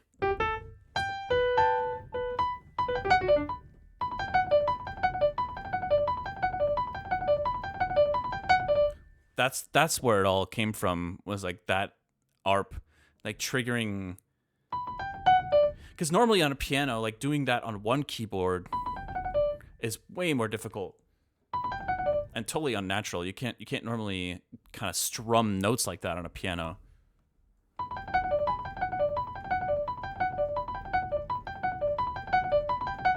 And you can kind of like start playing around with it.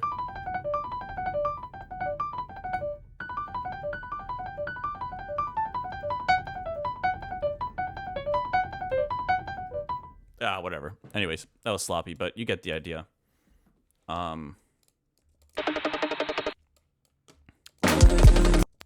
It's like right here.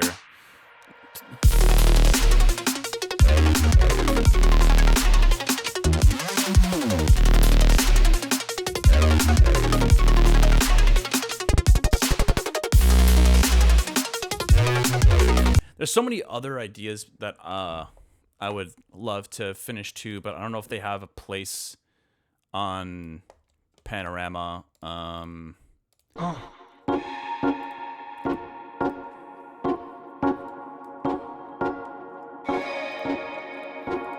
Y'all remember this one?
Like you.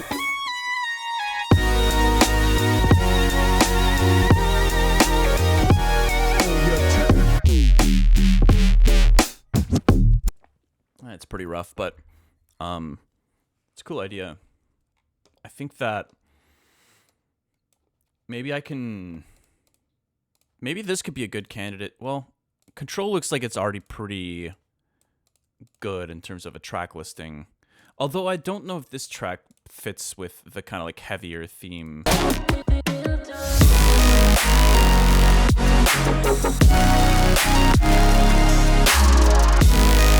Also sounds pretty terrible at the moment, but maybe I lean more into kind of like the heavier stuff, like that track that I just played. Maybe this idea too.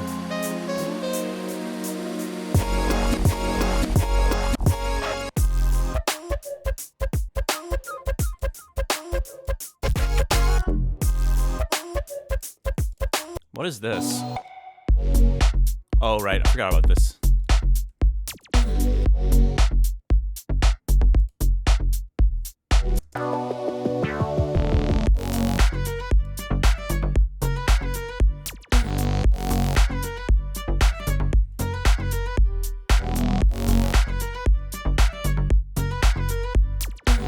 I think I could speed that up. It could be cool.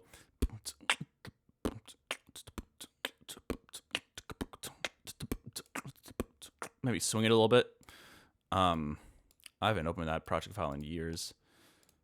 So maybe we don't put this one on that EP. Maybe this could go on there. I don't know if it fits that well, but hold on.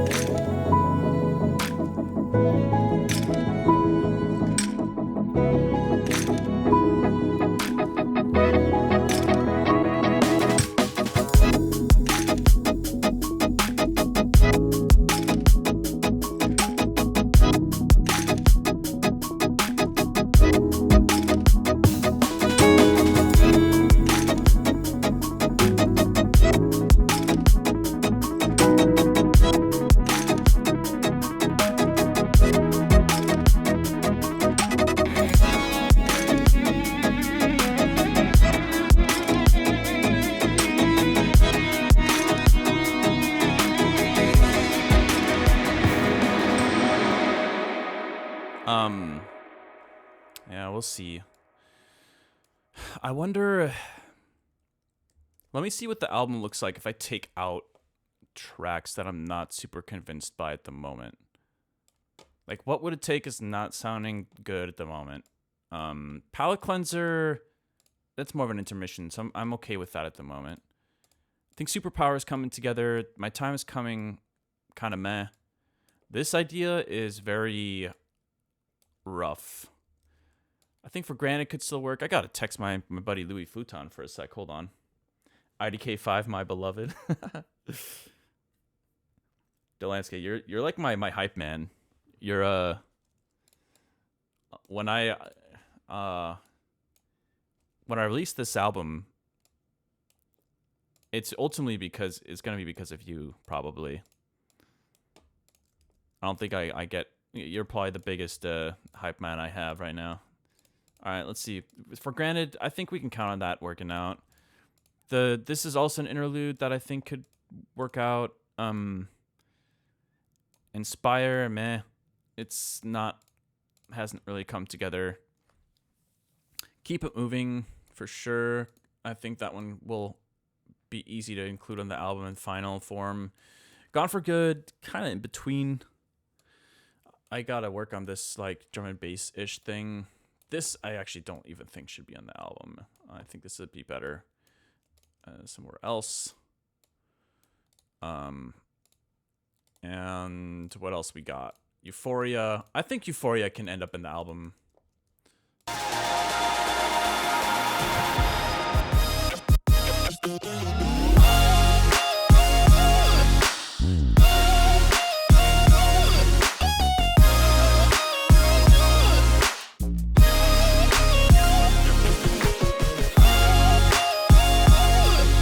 Yeah, I need to work on that track, for sure. And Fade Away. I do think I would like to include this track on the album ultimately. It kind of fits the vibe of what's going on. The other ones I'm not too concerned about not including. Inspire could go on one of the actually Inspire could go in the Panorama EP. It kind of fits that vibe, I think.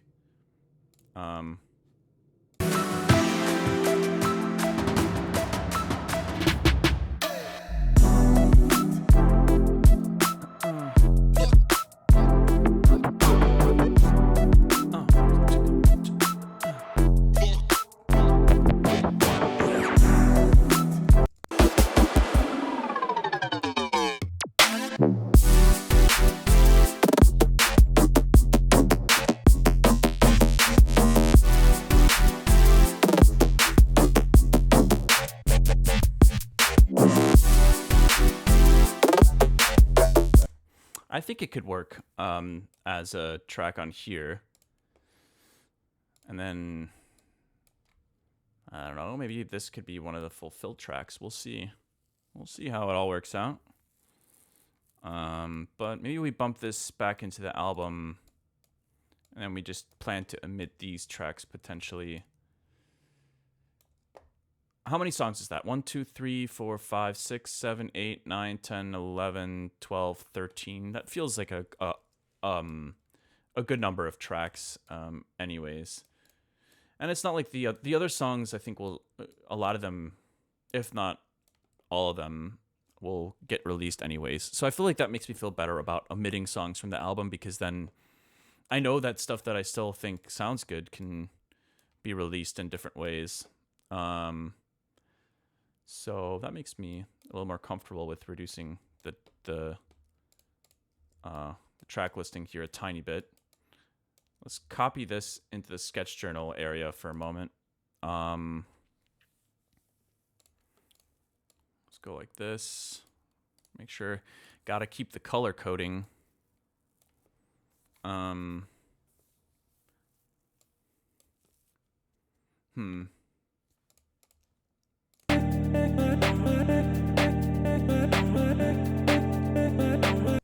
And you feel that might just be singles? Well, the album's going to have singles as part of the campaign, but I think there's too much material to not kind of like try to organize it into like these bigger buckets, you know? Like my priority right now is definitely the album, no matter what. And then I don't know what will come after that, either sketch journal or I'll resume the panorama stuff. We'll see. We'll see how it works out. And it's tough because, like, you know, you want to balance the stuff that's like thematically relevant on an album. You don't want to just throw stuff in just because you need another song or something. But at the same time, I don't want to do the opposite, where I'm just including things just because they make sense thematically and they're not necessarily like, I don't know, they're not as convincing of a standalone experience. I kind of like trying to like hit a balance between tracks that can still be listened to, enjoyed on their own, outside of the context of the album, and in the album. But anyways, let me remind myself what I was doing with Superpower.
This section is a vibe, dude. I love how this is turning out.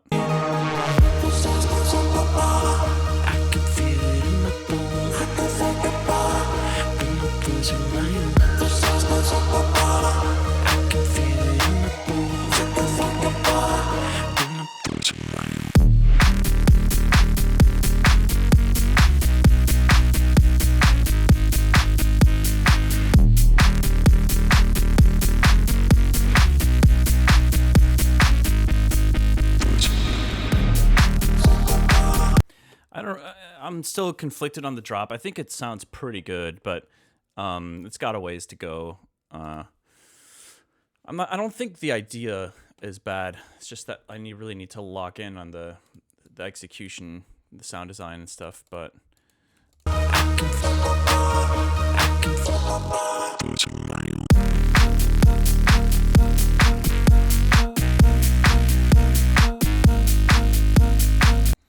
yeah, I do feel like that one will be good on the album. Keep It Moving for sure. Gone for Good. I don't know about this track. It's just the drop that needs work. Side of Me, yeah. This feels like a pretty good track list to me at the moment. I like this. I don't think there's anything specific that I'm like, oh, this has to be on the album. It's not on there, and it really needs to be.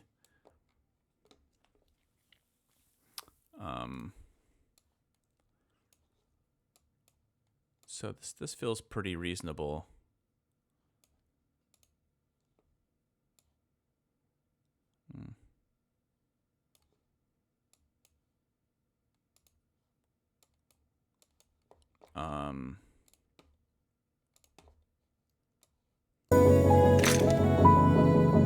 I wonder, maybe we should move for a little bit to another album track and just try to work on something for a tad bit before we wrap up or anything. IDK5 is killer, man. I appreciate it. I don't know, something about this drop is. I think, I don't know, I'm having a hard time seeing how I'm gonna make the drop work.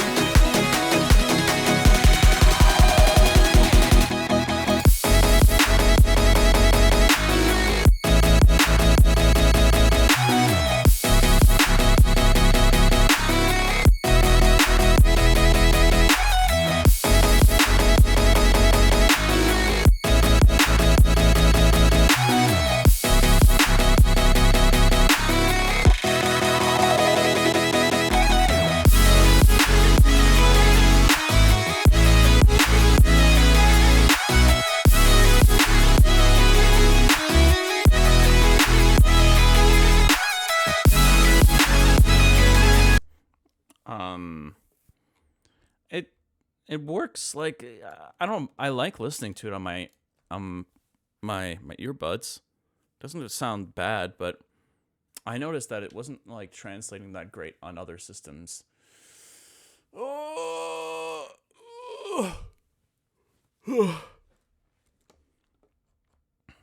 right, what should I work on? What should I do? Maybe we could try to work on what would it take.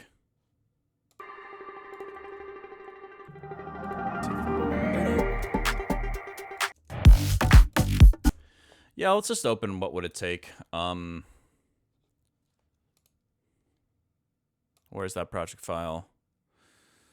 Damn, I have no idea. What?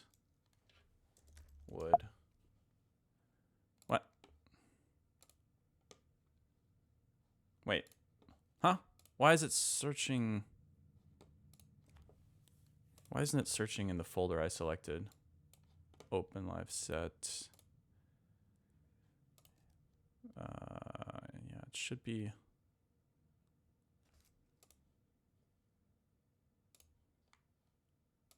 All right, whatever. Let's just go in here. I'm sure I can find it wherever it's hiding.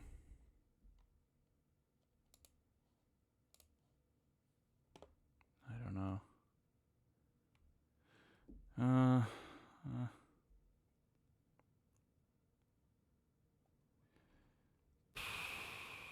Or maybe I can't find it. Damn, dude.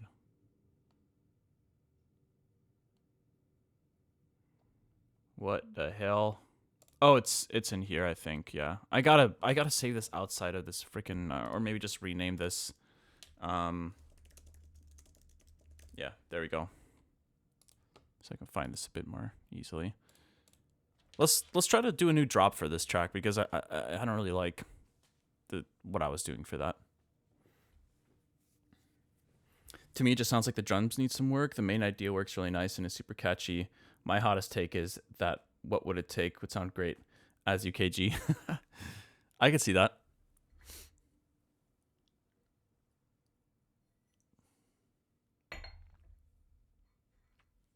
One thing I will say is that UKG has definitely inspired me to work at faster tempos. I've been enjoying that for sure.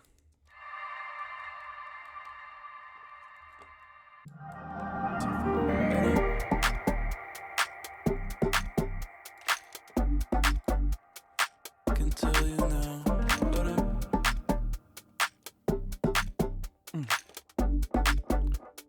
can tell you now. Once I was lost out in the ocean.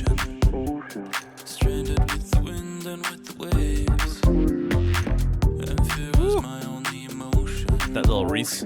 I'm my own through night and day. But I made it through the other side, and I can tell you now, the little things that bothered me don't matter so much now. But what would it take for me? What would it take for me to learn?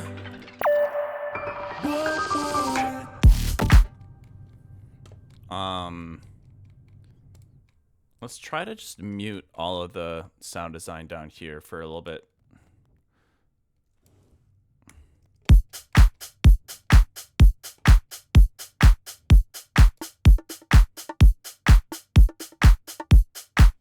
I don't know what that.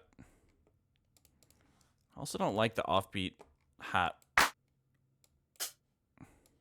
Not crazy about that sound. What would it take for me to learn? Why don't we just, I don't know, just throw in some random stuff. See if it can inspire something else. Dun, dun, dun, dun, dun, dun.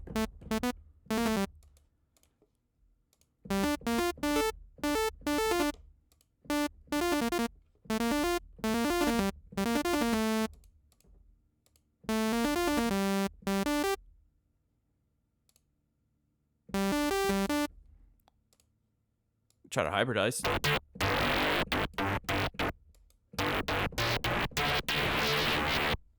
I don't know about that. Try it again.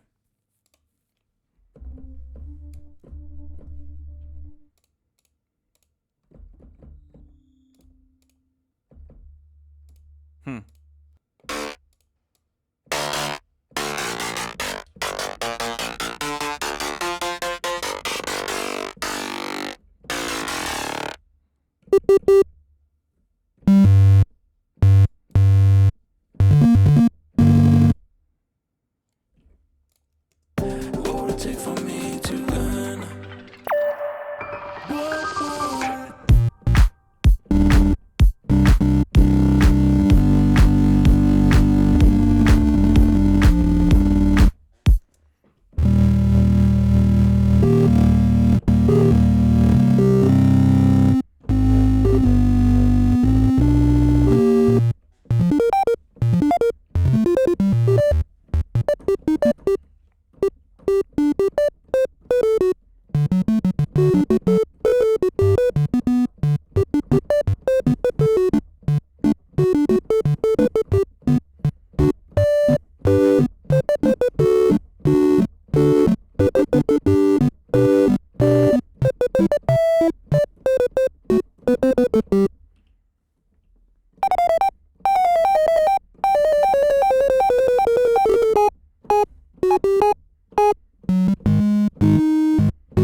All right, let's forget about that. What freaking menu did I bring up to hype? There we go. Okay.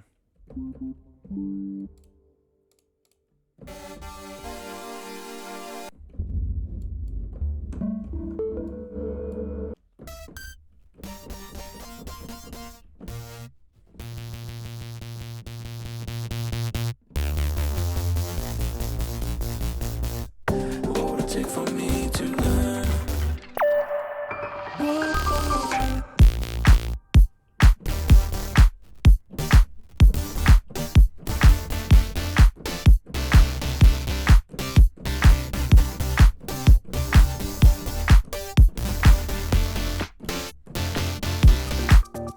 It's kind of a cool sound. What would it take for me to learn?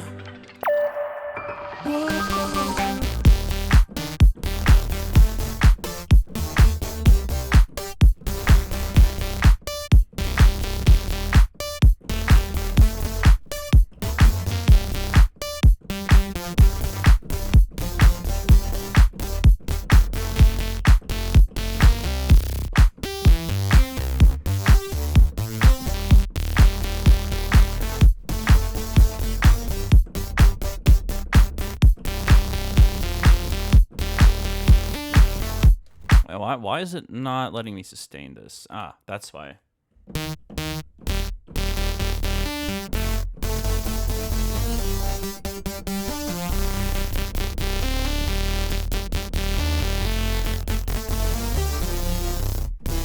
Hey Martin, looking forward to your piano lessons course? The Twitch VOD editor that posts some of your streams, is there any way they could compile your soloing and just jamming? Could listen to it for hours. Thank you. But I'm not sure what you mean in terms of piano lesson course. I don't have any official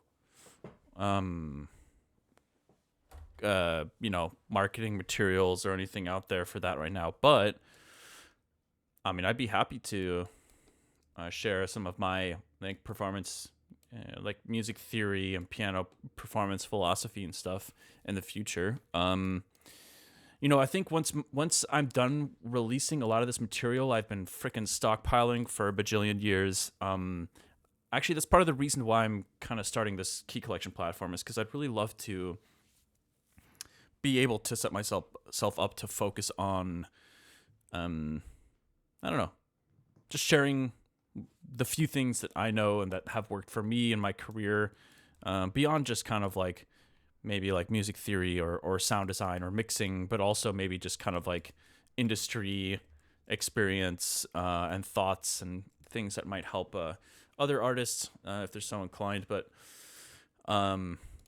yeah, anyways, appreciate the idea though. I think it'd be cool to do some kind of piano course at some point, I suppose. Trolling, please make one. Oh, okay. I did not realize that was a joke. So much now. What would it take for me? What would it take for me to learn?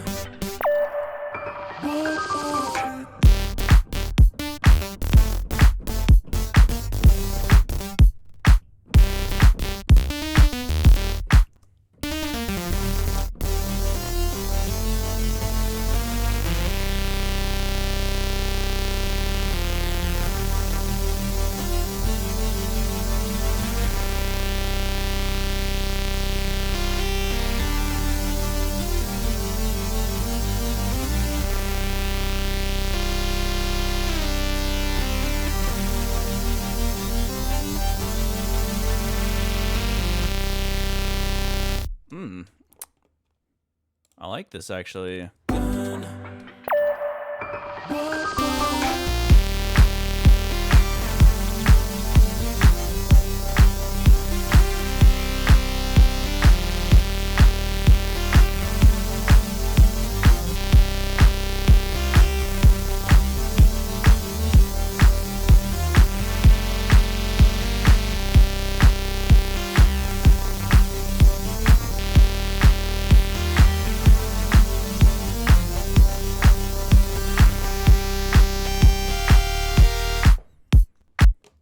Kind of like it. Let's throw it in there as an idea. So much now. What would it take for me? What would it take for me to learn?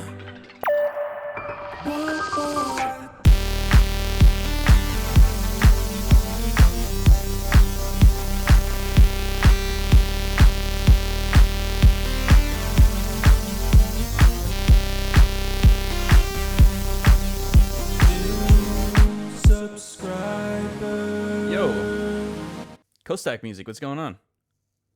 I appreciate it. Thanks for the sub. The phasing to a wider stage is nice, right? Yeah, it's interesting. Hold on, I gotta set up this loop a little bit better. It's not. What would it take for me to learn?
There's a few little ideas in there that are kind of cool. Let me see what is going on with this. If I put the vocal back in here.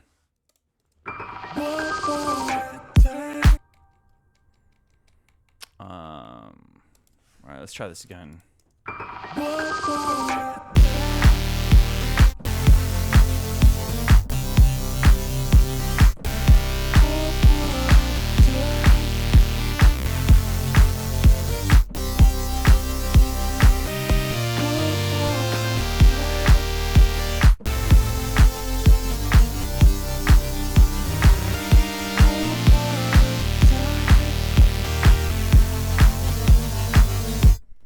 I like that. It's kind of cool. What would it take for me to learn?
Yeah, it's really fun to jam on, but I don't really know what to do from here. I do like the idea of progressing into... Maybe it starts without any offbeat hi-hats, and then it kind of like starts revealing them here. Second half. I don't want those background plucks here quite yet. Nor do I want this thing. Let's see. Let's try jamming on this again. In general, I think I like that rhythm that I was playing. Like those kind of emphasizing those thirds.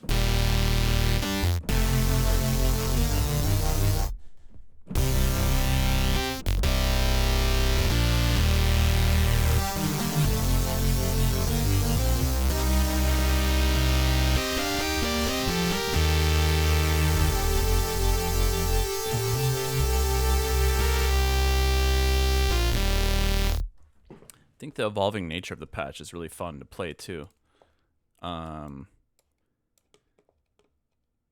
Maybe we should listen to this from the intro just to get a feeling for whether this is too left field or if it could make sense. Neighborkraftwerk sounds good. Thank you. I can tell you now, but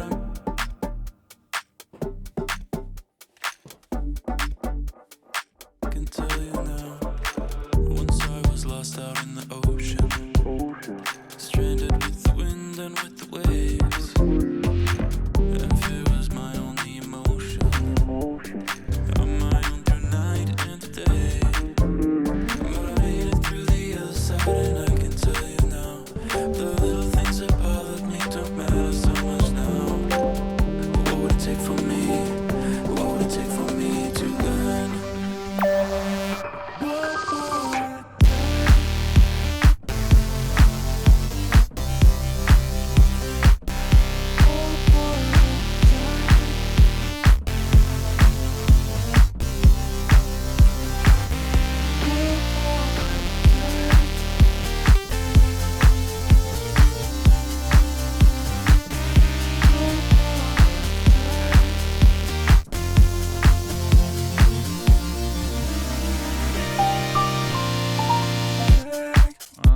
Hold on.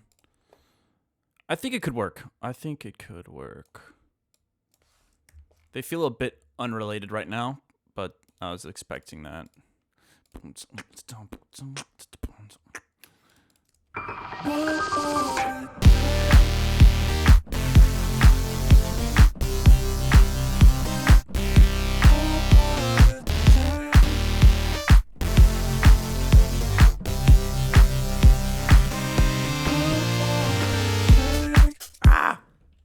I gotta get some of these voicings right.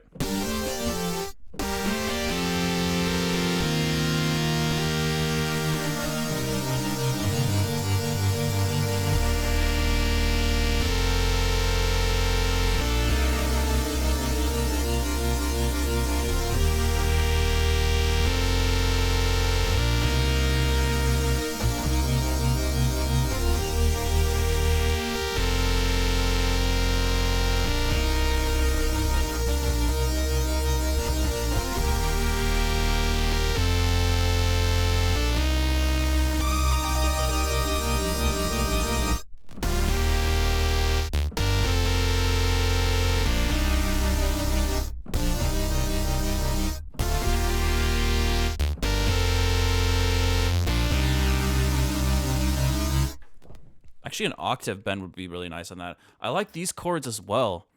I think maybe it could evolve gradually into that.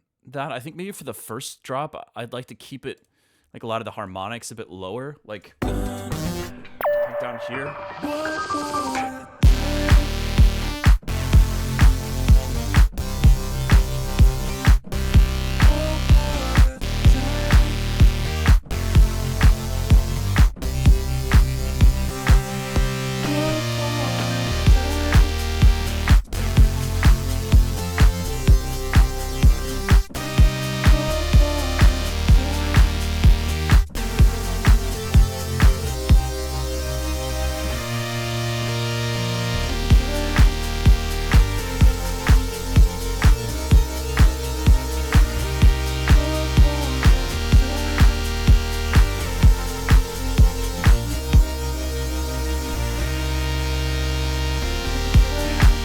That's got a little bit more of like a hopeful, slightly more hopeful, upbeat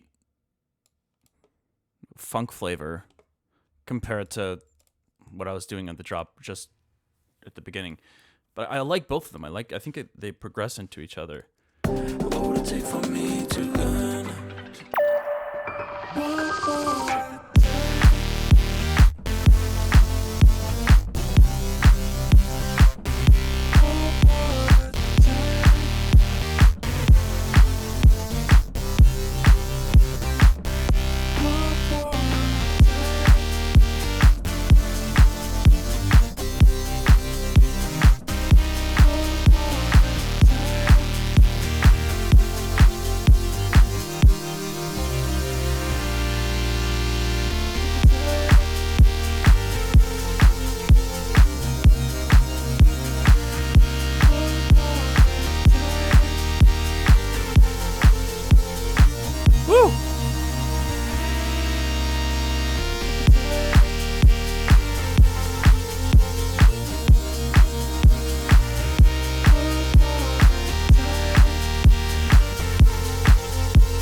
It's really fun.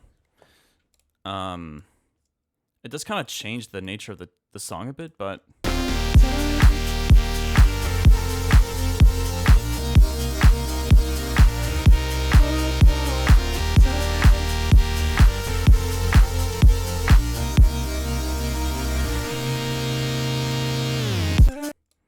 let's throw that over here. Maybe we can extend the quote-unquote drop or whatever the hell this is. We'll have it go like this, extend this a bit. What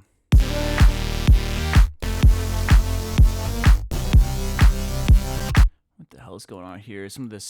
These are mistakes. I don't want to quantize this yet. Maybe there's an argument for not quantizing it. We'll see.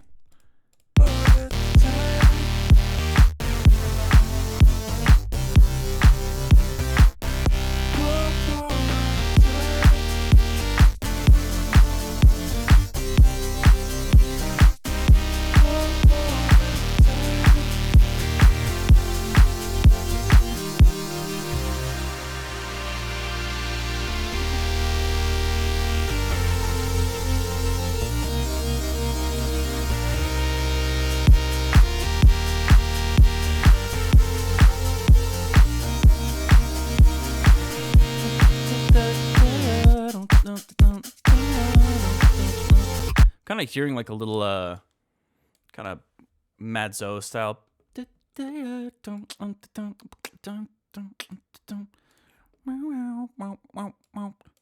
of like a wah guitar, but a synth version of that or something. It's like a little bit of cut off movement, lots of resonance, maybe.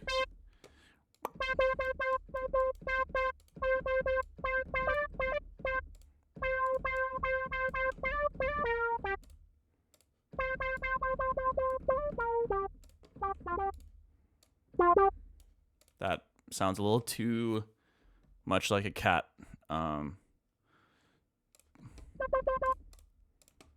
Please. Not the cat. Meow.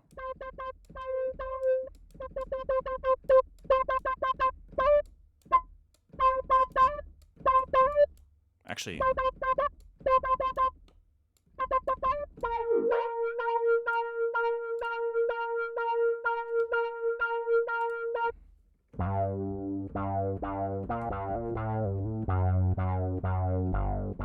We gotta do follow-up. Yo, thank you for the follow, Smokey Bear.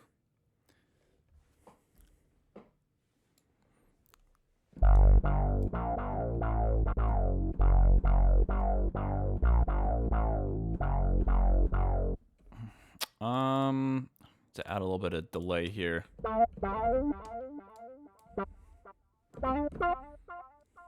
We're getting closer, actually. Hold on.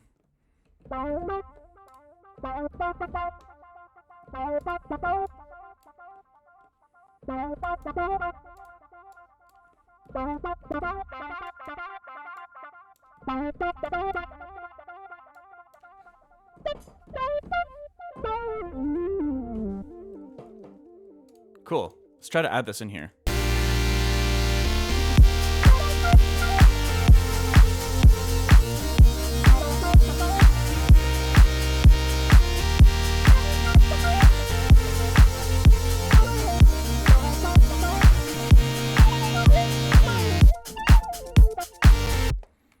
I think that little riff is nice.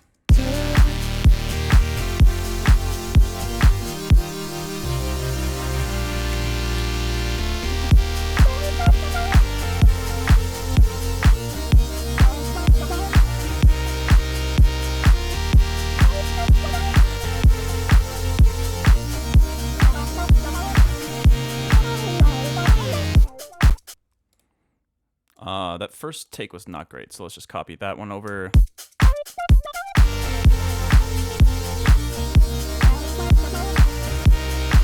Maybe we could add a gentle sub underneath this, like a gently saturated sub that roughly follows the chord progression. Nothing crazy, just a little bit of some. Just copy this MIDI over and delete all of this. And let's go mono, legato. And make sure there's no two notes happening at the same time. Something like this looks pretty close. Yeah.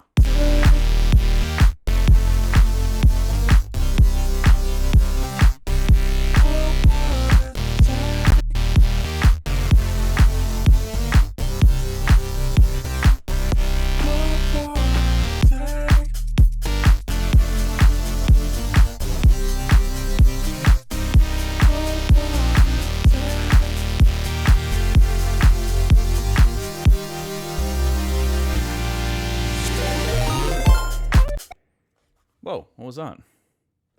Oh, thanks for the raid, Nathan Scott. A Nathan Scott, not the Nathan Scott. A Nathan Scott. That's an interesting distinction.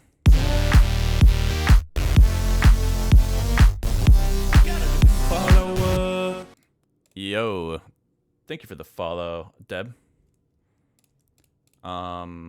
Let's see. Let's turn this porta down. I was just thinking. Follow up. Nathan, thank you for the follow. Appreciate it. What's up? What's up? Welcome, everyone. Let's see. I was imagining the porta kind of like changing potentially.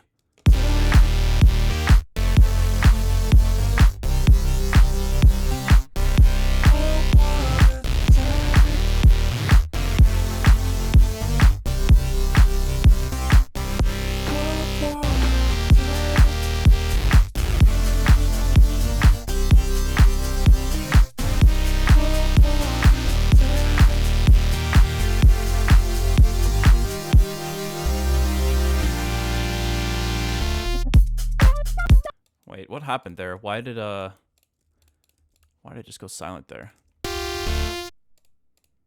Am I tripping? What could possibly be causing that? There's no automations even on this yet. Huh? This wasn't even happening earlier. It's just randomly happening now. Da-da. You what, mate?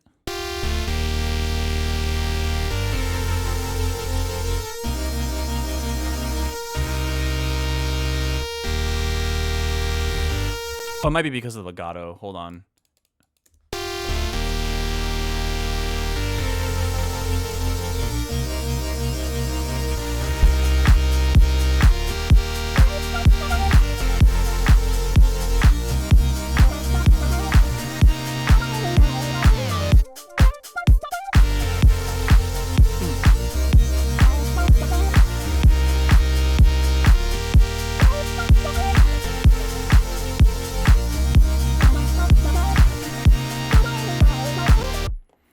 Maybe we could try to see what this sounds like with the vocals if we low pass it a bit. Hold on. We still have some of this old sound design here. I do really like this sound design, but I think I need to make some room for this new chord progression in the song. Where is that sound coming from? I think it's here.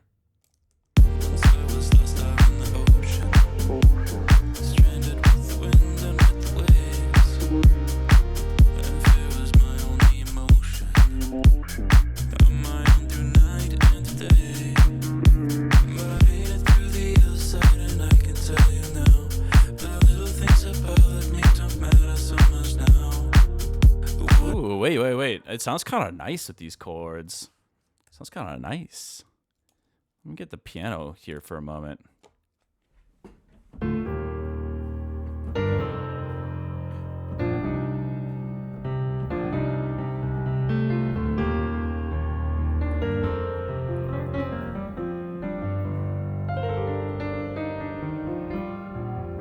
Hold on. Let's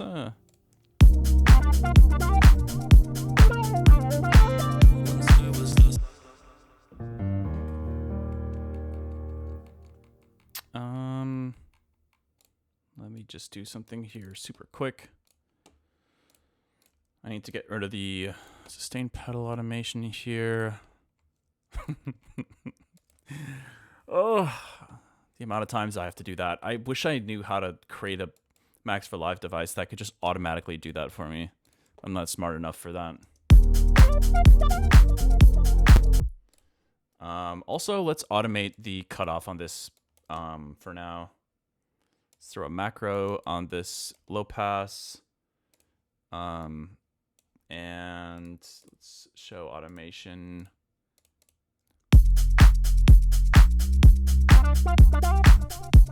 Wait, what? That didn't... There we go. That was not what I thought it was.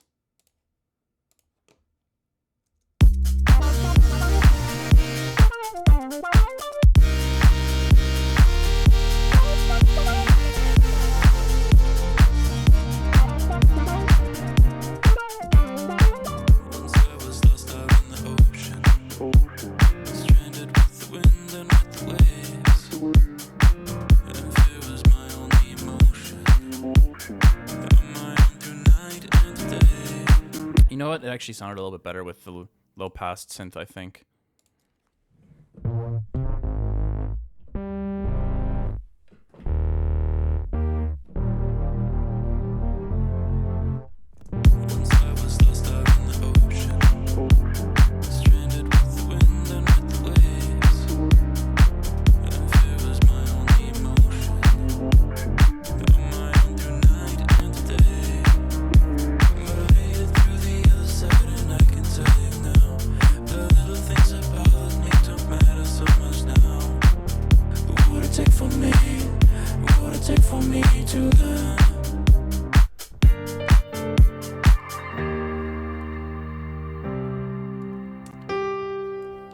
You know, it does change the nature of the song a lot, because to me now this is kind of like the main chord progression, which I'm not complaining about. At the end of the day, I just want to, a song at the end of the day that works.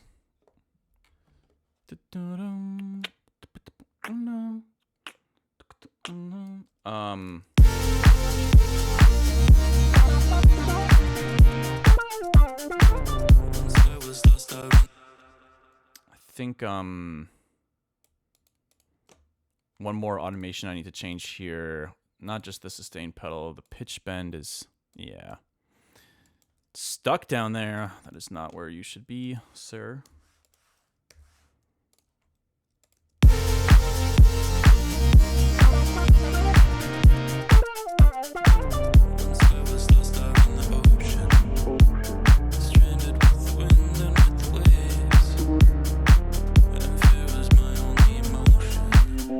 Maybe it could be low passed even more.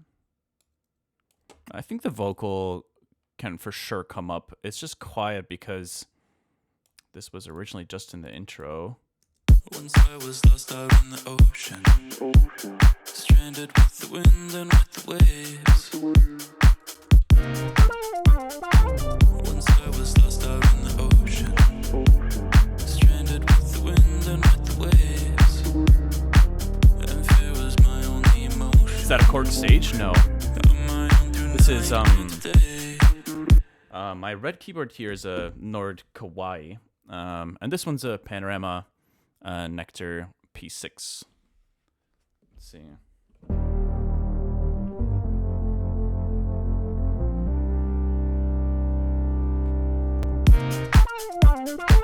Once I was lost out in the ocean, stranded with the wind and with the waves.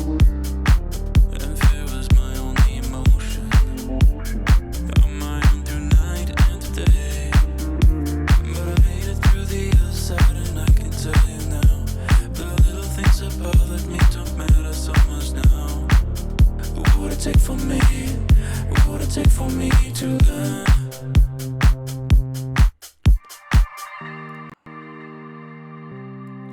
And then here, I want the same breakdown, but I just want to change it to this chord progression, this new one.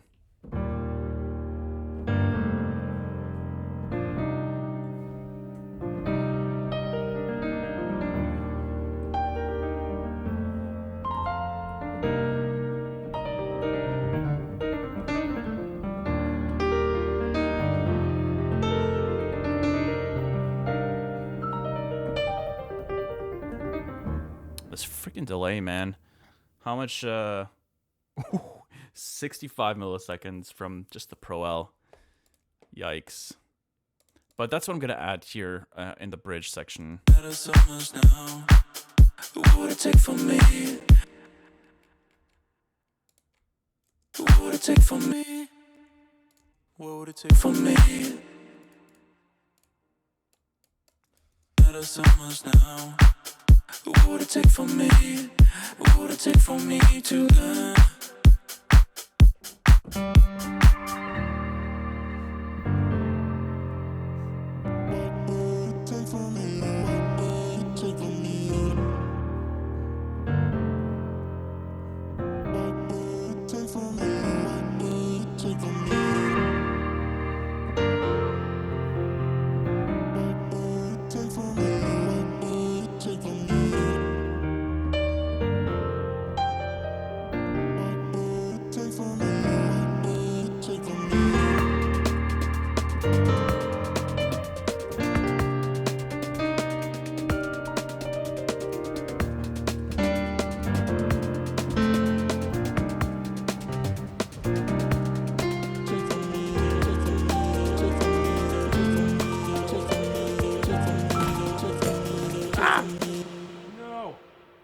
Just spilled my water everywhere.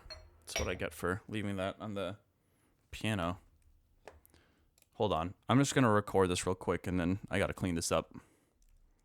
What would it take for me to learn?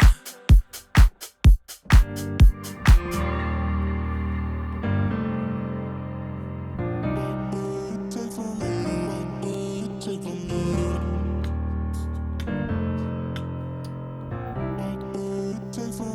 Oh, it's so sloppy.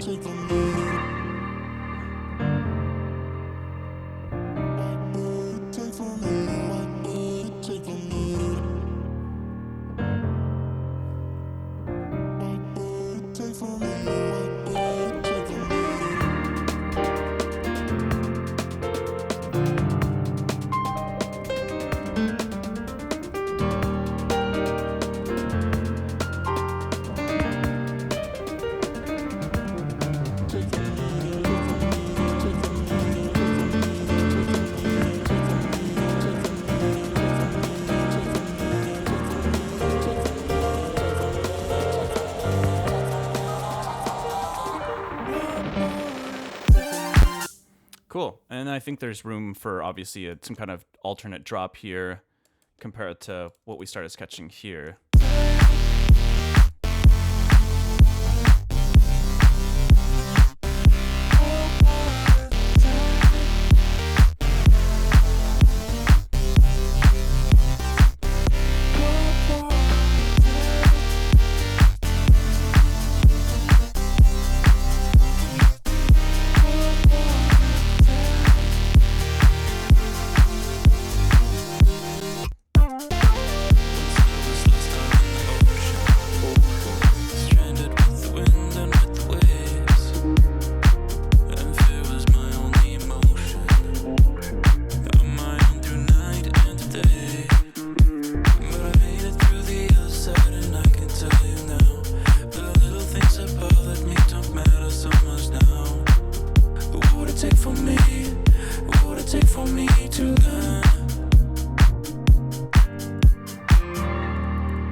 It's honestly hard to record even something this simple when there's that much latency. But I think we got it down close enough just for me to have a sketch for what to do here. I think this little breakdown area would be really cool for some piano action. I was really enjoying jamming out on top of this.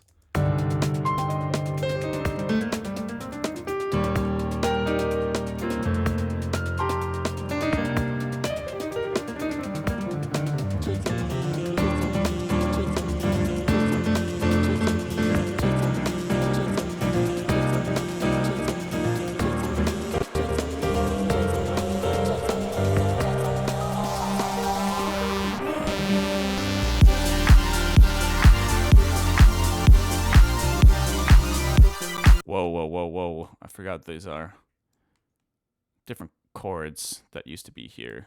Hence the ARP going major there.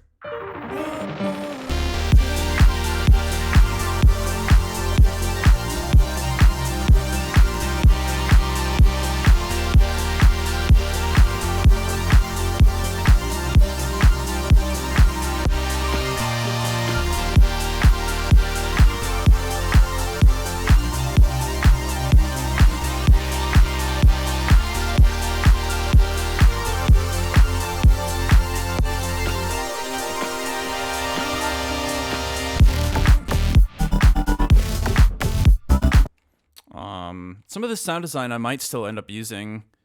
I muted all of it in the first drop, but there might be some way to still use some of it. Just not for this version.